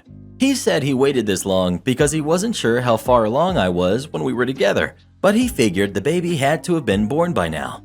I said that his timing was a little off because she's 5 months old. X has said he's planning to sort out custody. We've not discussed logistics yet, but he's unlikely to get anything before she turns 1. He asked if I'd named her yet, and I told him what I'd named her. X then said he hates that name. He thinks it sounds old and stuffy. He says that as his mother, Mary, has recently passed, November 2019, he wants to name our daughter Mary. He says Mary must be the first name and that I can have either Elizabeth or Laura as the middle name. I made clear in no uncertain terms that I will not change her name. I hate the name Mary. I hate how it sounds, both alone with Elizabeth/Laura Smith on the end of it. Plus, I didn't like his mother either, though I didn't remind him of that. X said that if we're going to co-parent, then I have to learn to compromise, and that this is the place to start, and that it's unfair that I got to choose both her first and middle name. I said that if he hadn't blocked me for the better part of a year, he'd have been able to say all of this when she was born. X said that the above is proof that I'm being petty and that he can't undo the past, but I can't prevent any feelings of dislike or resentment from him over this name in the future, and that as the father, he should have a say in his daughter's name. He also says that he's willing to let her be a Smith and not force me to use his surname, which he feels is proof he has already negotiated. Am I the jerk? Karen coworkers expect me to work Christmas for them because they have kids. I, 23 female, have been employed at my work for about a year now. I got hired on right after I graduated. Our holiday schedules switch each year, meaning employees are scheduled to work every other Christmas. I worked last Christmas, the 23rd, 24th, 25th, and 26th, meaning this year I'm scheduled to be off for Christmas. I don't have kids, but am very close with my family, and so I was looking forward to not having to worry about work and spend Christmas time completely focused on them. Our Christmas schedule has come out, and this has led to annoyed parents of kids because they have to work Christmas this year. I was approached by a few coworkers about me working their Christmas shifts. Employees are able to do shift exchanges, meaning you can trade shifts, and they would work shifts of mine before Christmas. Everyone knows that my boyfriend, 25 male, and I don't have kids as of yet, so I tend to be one of the people that get asked the most for shift exchanges. I declined the coworkers that asked if I would work their Christmas this year, and I could tell there was annoyance about this. The thing is, if I agreed to work Christmas, I would also definitely be working 3 Christmases in a row, because I doubt I would be able to find anyone willing to switch with me next year if I tried, as obviously Christmas is a time where no one willingly wants to work. I may not have kids, but my family is very close, and my grandparents have medical problems, so I try to enjoy every moment with them I can. I was also looking forward to not feeling exhausted during family time. Seeing the annoyance of coworkers when I declined made me feel both bad and frustrated. I understand that everyone obviously wants to be with their kids during Christmas, but I want to be with my family too. So I'm wondering, am I the jerk for saying no to working Christmas if I don't have kids? Edit. For those curious, yes, I do work in healthcare. Not the jerk. Even if you don't have kids, you are somebody's kid and grandkid. Why are your parents less deserving of seeing their kid on the holiday than your coworkers are? No is a complete answer. But if I were you, I'd be tempted to really lay it on thick about the grandparents. Get teary-eyed, distracted, then ask them, "Oh, I'm sorry, just thinking about how it might be Grandma or Grandpa's last Christmas. What did you want to ask me again?" Not the jerk. I split some duties with one other person at one job. One of us had to work Christmas Eve, and one of us had to work at 8 a.m. on December 26th. Fortunately, we were closed on Christmas Day. My coworker always got our supervisor to let her have the 2 days surrounding Christmas off because of her kids. For 3 years, I left work at 5 p.m. on Christmas Eve, drove 3 hours to my parents' house, spent what was left of Christmas Eve and most of Christmas Day with my family, and left at 4 p.m. to drive back to my house so I could be at work at 8 a.m. Then I discovered my coworkers' kids were 30 and 35 years old, and I demanded the following Christmas off. You're the jerk. As parents, the holidays we get to spend with our children are precious memories that will last forever. When someone who doesn't even have kids refuses to humble themselves and cover for an actual parent, you're basically stealing lifelong memories from them. I've been in this situation before with child-free coworkers who refused to play their part. I took it up with my friends in HR, and let's just say, we don't have this problem anymore. Bottom line, if you don't have kids, at least respect those who do. Got a problem with that? McDonald's is always hiring. Sheesh, sure am glad I don't work with that guy. Well, who do you think is the jerk? OP or her coworkers? Please let us know. Her coworkers are the textbook definition of entitled parents. I'm not allowed to discuss this position with former employers. Since you fired me, you are now a former employer. Gather round as I tell you the story of the time I got fired at the worst place I have ever worked. From day one, it was a nightmare. There was zero onboarding or training. I was simply given the login info for a couple of different websites and told to get to work. This company planned large conferences, and I was in charge of speaker coordination. I was the only person in this role. The information solely resided with me. Not a big deal, I say to myself. I'm good at thinking on my feet. I'll just ask questions when I need clarification on something. That turned out to be impossible. My manager's first language wasn't English. I'm all for learning new languages. I think it's a great skill to have, and it takes a lot of work, and being able to speak multiple languages is impressive. The problem was that her English was so poor that it was often very hard to understand what she was trying to say. I once asked if she had time to hop on a call and explain something to me, and she responded with, "No cran. Self-skills is a must. I am bird without head." It took me a few days to figure out that she was trying to say that things were hectic. She was running around like a chicken without its head, and she needed me to be self-sufficient. Regardless, I did my best in the position. Small mistakes happened here and there, but overall, the speakers were very happy and felt very well supported. I struggled on the communication with my manager, but I thought the company was happy with my work. Until 4 months in, when I was randomly pulled into a meeting with the manager, HR, and legal. Effective immediately, I was fired. I asked why I was being fired and why this was the first I had heard of any problems. Why wasn't there a write-up or a verbal warning? My manager said it was because the 10 minutes I ran the analytics it takes me to respond to an email was too slow. That was a BS reason, and we all knew it. If you don't like me personally, fine, but don't try and make this seem like I was a bad employee. To be honest, I was furious. We do the exit interview with HR, and then she asks me to send over any documents I had. We worked on personal computers remotely, and describe where I was at in regards to our next event and our speakers. NDAs are really common in this field. I've signed one at every job I've ever worked, but this employer's NDA had a clause in it that worked to my advantage. I said, "As per my NDA, I am not to discuss intimate details or share documents related to this position with any employer, past or future. Since this firing was effective immediately, you are now a former employer, and I am bound by my NDA." HR hemmed and hawed a little bit, telling me that of course I could speak to them about it. This was about their event. I pulled out my copy of the NDA. always save contracts and pointed out the exact clause and said that it clearly stated that if I violated this NDA, I would be sued. So no, I couldn't talk to them about the position. HR turned to legal, and legal pointed out that I was technically correct. They were a former employer, and I was bound by my NDA. They fired me 17 days before the event. They didn't have time to start over from scratch. I still keep in contact with some of my coworkers, and apparently the event was a crap show, and manager nearly lost her job because of it. Over half the speakers pulled out once communication broke down. All because I take too long to respond to emails. I got you a souvenir. Oh yeah? Well, I got you fired from the post office. Background. Sit back and enjoy a story about some revenge I achieved at the U.S. Postal Service back in the 1990s that cost a bullying full-time carrier his union job. In summer of 1991, I found a summer job as a casual carrier for the U.S. Post Office. They used to hire summer temps to cover for all the full-time carriers who mostly took their vacations in the summer. The USPS has rules that things have to be delivered within certain time windows. People could get fired if they took too long to do tasks.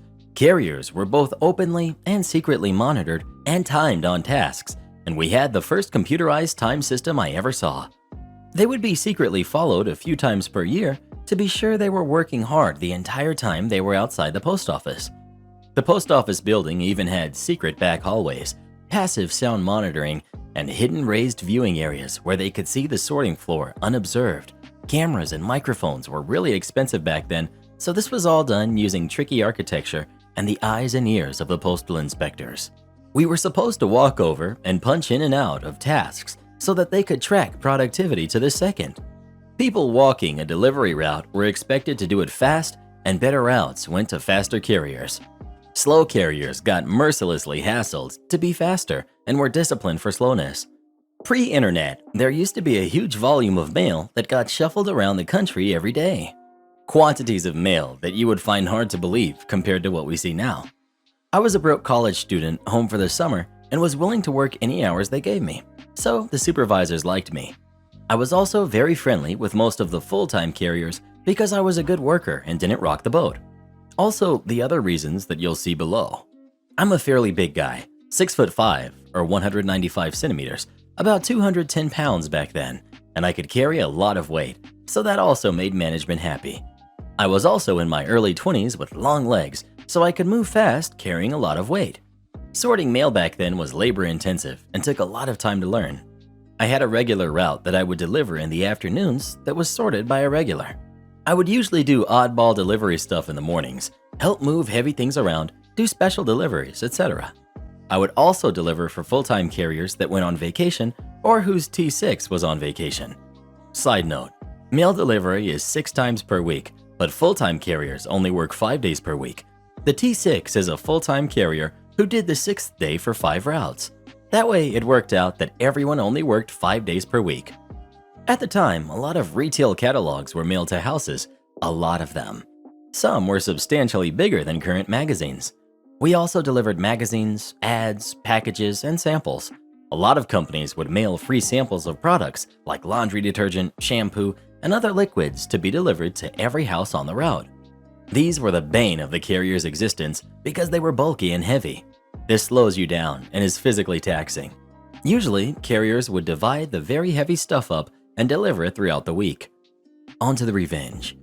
I was assigned to do the T6 work for Dave, name changed, for a few months. Oh, Dave. Picture a failed phys ed teacher in his 40s, bad mustache, around 5'7", wore knockoff sunglasses like Magnum PIs, and had an opinion about everything. Dave learns he has me as his T6 and decides he will leave all of the heavy stuff for me. So once a week, I got confronted with the entire week's worth of heavy mail for this jerk's route. I confronted him about it, and he basically laughed and said there was nothing I could do about it. The other full-time carriers didn't like Dave much, but I was a temp, and he was there permanently, so I was encouraged to just suck it up. I went to our boss and escalated to our postmaster, but was told that he was full-time and I was a temp, so I just had to deal with it. If the mail needed to be delivered that day to meet the deadline, I had to make it happen. The postmaster's exact words were, Just deliver every piece of mail for the route as fast as you can and don't worry about the time it takes or anything else. You're making huge overtime on this route." They did talk to Dave and the most egregious stuff stopped, but I was still doing most of the hard work on this route. I mentioned earlier that everyone was always on the clock and tracked. In my first week, some of the nicer people took me aside at the beginning of the summer and made it clear to me that I was not to move quickly when delivering full-time carriers' routes because it could make them look bad and cause trouble for them. As a temp, I should always take longer than the full-time carriers because 1, my job was limited and the USPS did not really track temps closely.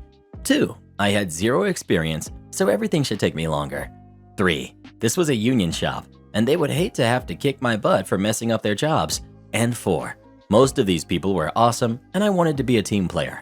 So I was incentivized to move slowly and not make the full-time people look bad. Side note, I am very pro-union and pro-labor, so this is not intended to knock unions, but the context is needed. I decided to wreck Dave's job since he was such a bullying little tool. I requisitioned 2 additional mail carrier bags. These are the over-the-shoulder satchels you see all the time.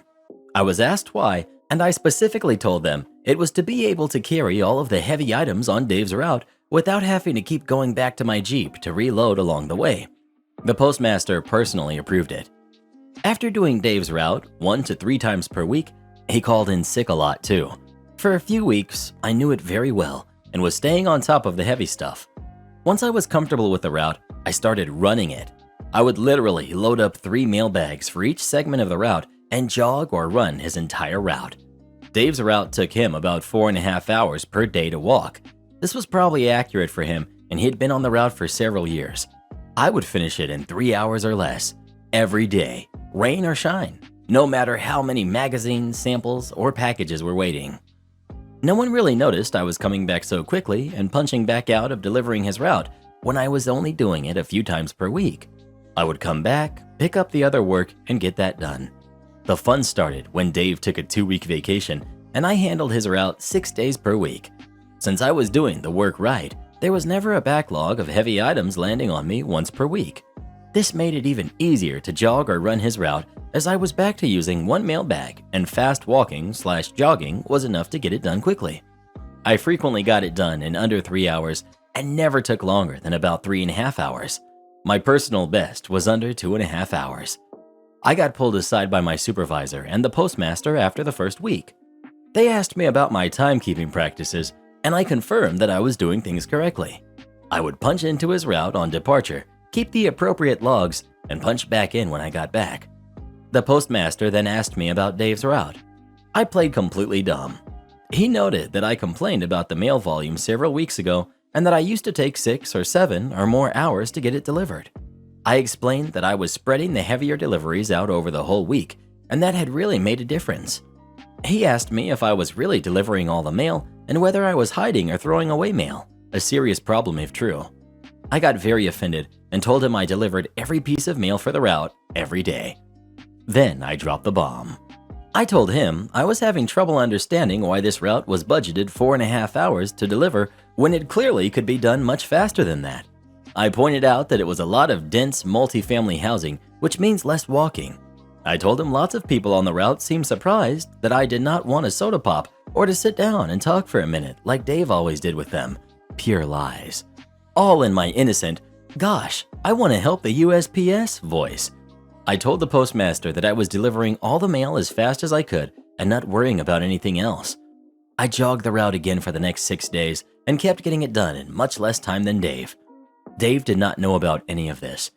He made a point of finding me on his first day back to ask how I enjoyed doing all the hard work for him while he was vacationing. I told him I'd learned a lesson about how to treat your coworkers. He laughed at me and went back to sorting mail.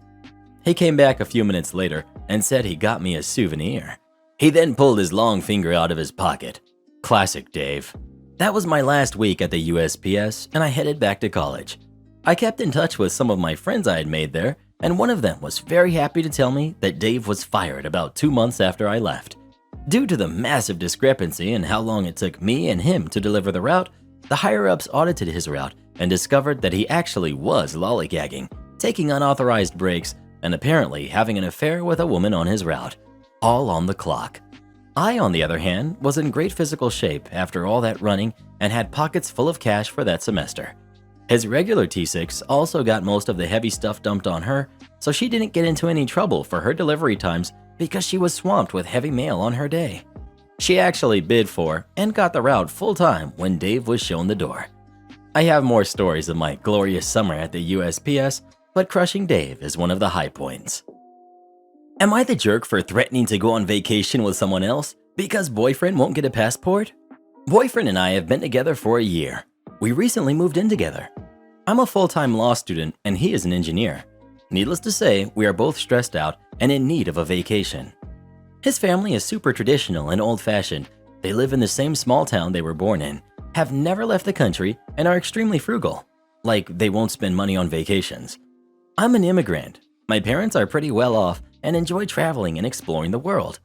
I grew up going on all sorts of adventures and want to maintain that kind of lifestyle. My parents recently offered to buy boyfriend and I a cruise vacation for the winter break. This would be the perfect way to see a little bit of the world and relax. Here's where the problems come. My boyfriend does not have a passport. He refuses to get a passport because he thinks there's no reason to leave the country. In order to go on a cruise, you need a passport, no way around it. I told boyfriend that I would love to be able to travel with him and that I want him to feel like a part of the family and be able to go on family vacations. I want him to have the opportunity to see the world. He said he has to think about it before making a decision. I'm getting frustrated because my parents need to book the trip soon as the holidays are coming up. I told boyfriend yesterday that if he doesn't make a decision, whatever that decision may be, that I would be going on the cruise with a friend instead. He got mad and said I was pressuring him. Frankly, I think this is ridiculous and that everyone should have a passport this day and age. Am I the jerk for threatening to go on vacation with someone else? Not the jerk, but it doesn't sound like you have the same view on traveling. I would consider what your future holds if he doesn't want to leave the country, and some people don't, and there's nothing wrong with that. Not the jerk. I had a friend like you who married a guy who was like, why would I need a passport? Why would I ever want to leave America? Frankly, that's just a weird concept, but there's people like that. Look, you're not pressuring him into anything. You're going on a cruise. He can come if he wants. Just because he does not want to go doesn't mean you shouldn't. Separate vacations are something plenty of couples do, and if he doesn't like that, well, then maybe it's time for a new boyfriend. Not the jerk. This would be a deal breaker for me. How small-minded is he that he doesn't want to see anywhere else? No reason to leave the country? That's an insurmountable obstacle to growth. Reply: that's an extremely privileged and narrow-minded take. Being a tourist for a week or two has nothing to do with growth. It's perfectly fine if not enjoying travel would be a deal breaker for you. Traveling is a hobby best enjoyed with loved ones, but acting as if it somehow makes you better than others is ridiculous. Well, who do you think is the jerk? OP or her boyfriend? Please let us know. I've got a solution. Just give those tickets to Reddit boy and I. He never takes me anywhere. HR tries to gaslight me. They end up bending over backwards. I work for a multinational consulting company. I just recently finished my engineering degree, and since I was already working there as an intern, when they offered me a full-time job, I figured I'd accept it while I looked for another job that I would enjoy more. The project I was in was a complete crap show. The client was always angry at us because we were late on our deliveries constantly. The PL was a good guy, but didn't have a clue about what us pawns were doing on a daily basis and would chew everyone out whenever things didn't go as he planned. And the project itself was boring as heck, so there wasn't really any challenge or opportunity for learning anything valuable. To top it off, while most of my coworkers were cool guys, some of them were just slackers that tried to do the absolute minimum, and oftentimes not even that, which usually meant more work for me. There was a huge amount of turnover too, so high that I was one of the vets, despite having been there for only 6 months, so the project never really felt to be getting any traction. To be fair though, they have always treated me well and with respect, so nothing to complain about on a personal level. After 2 months with my new contract in that sucky project, I finally found a job at another company that I really liked. Salary and other benefits were far better than what I had at the moment, and the project was much more interesting. I passed all the interviews with flying colors, and they offered me the job, starting the following month. Great. In my country, you usually need to give a 15-day notice before leaving your current job or you risk facing penalties. Now, it was my first time switching jobs, so I called HR to confirm this, and they did. It's also relevant that once you put in your leave notice, the company can actually let you go whenever they want before the 15 days are over. This meant that if I would have told them right then that I was leaving next month, they easily could have let me go the next day, and I would have been left without a job for the entire month. With all this information, I decided to wait a couple of weeks before putting in my leave notice, about 17 days before the starting date at my new job, so I could at least guarantee myself half a month's salary. The day comes and I talk to HR to put in my notice. They are very polite, trying to convince me to stay, but give up when I tell them what my new conditions will be. Then the conversation goes as follows. HR: All right then, we'll process your leave request. Your last day being 1st of October, you will be deducted 6 days of salary. Me: Wait, what? Why? HR: Oh, you need to give us notice 15 labor days before leaving. It's company policy. Me: But I literally talked to you a couple of weeks ago, and you never specified that they had to be labor days. We always talked about natural days. I doubt that.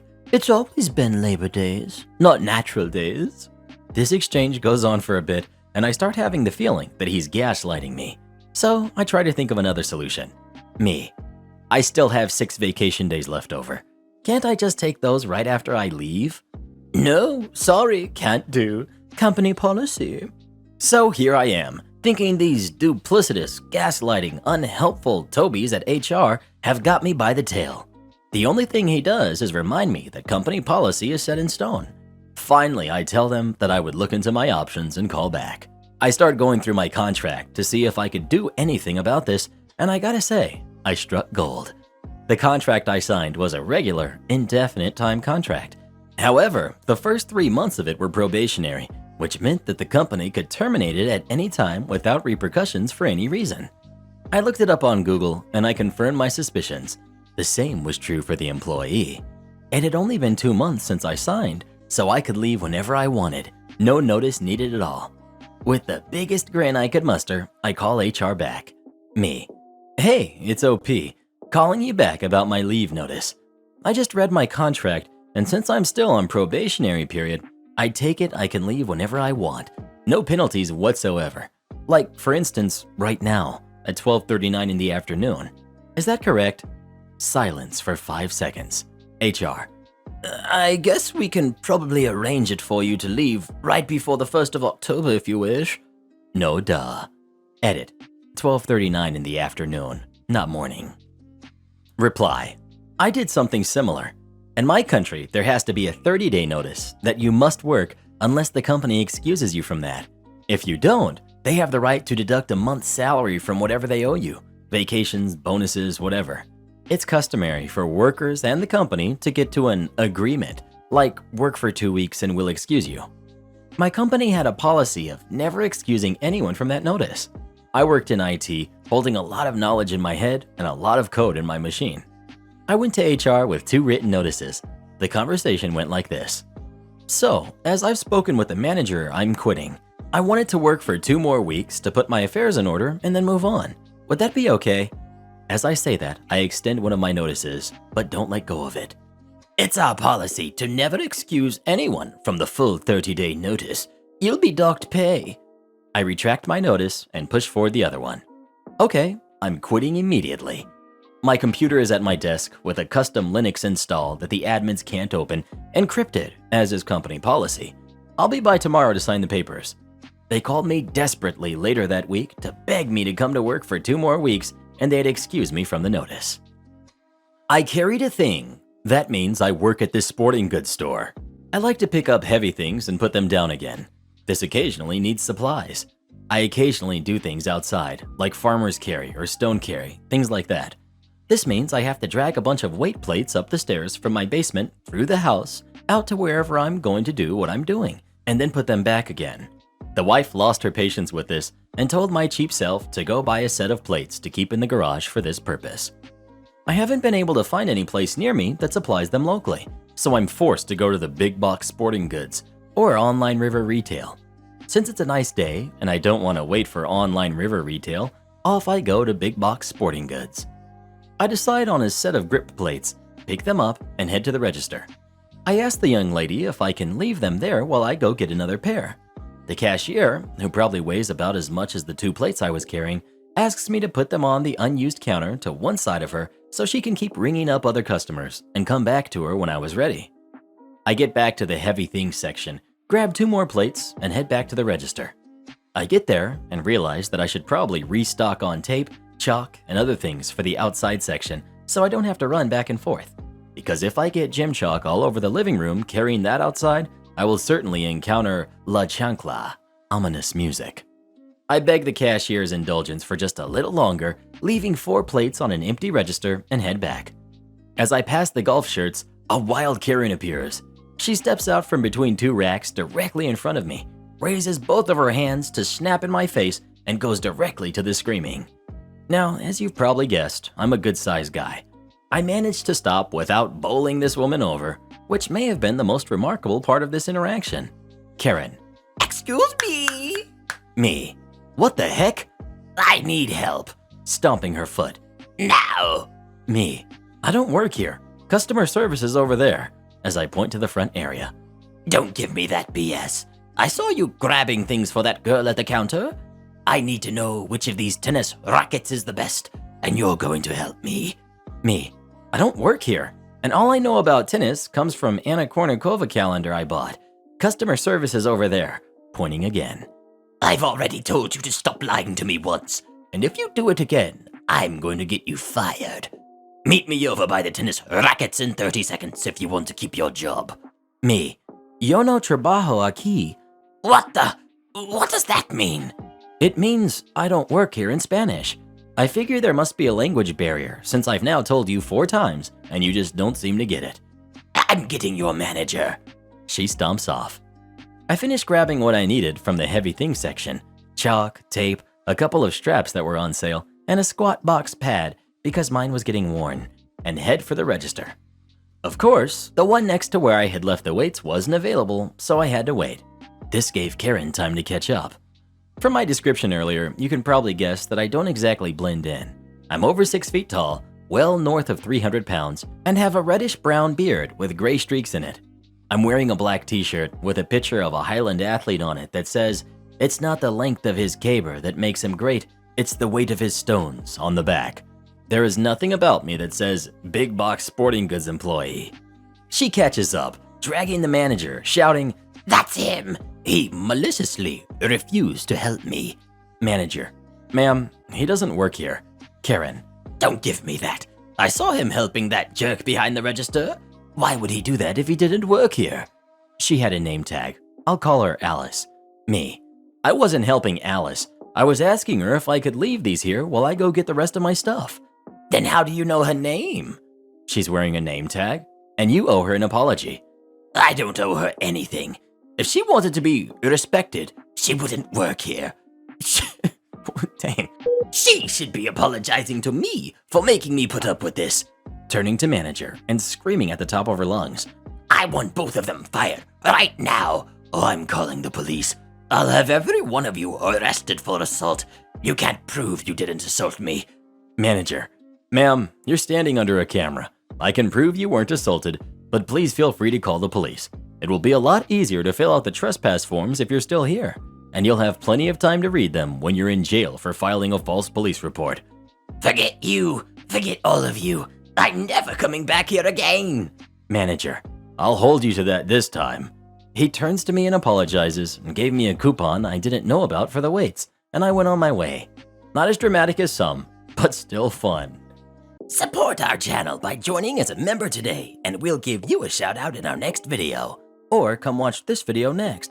You won't believe what Karen does in that one.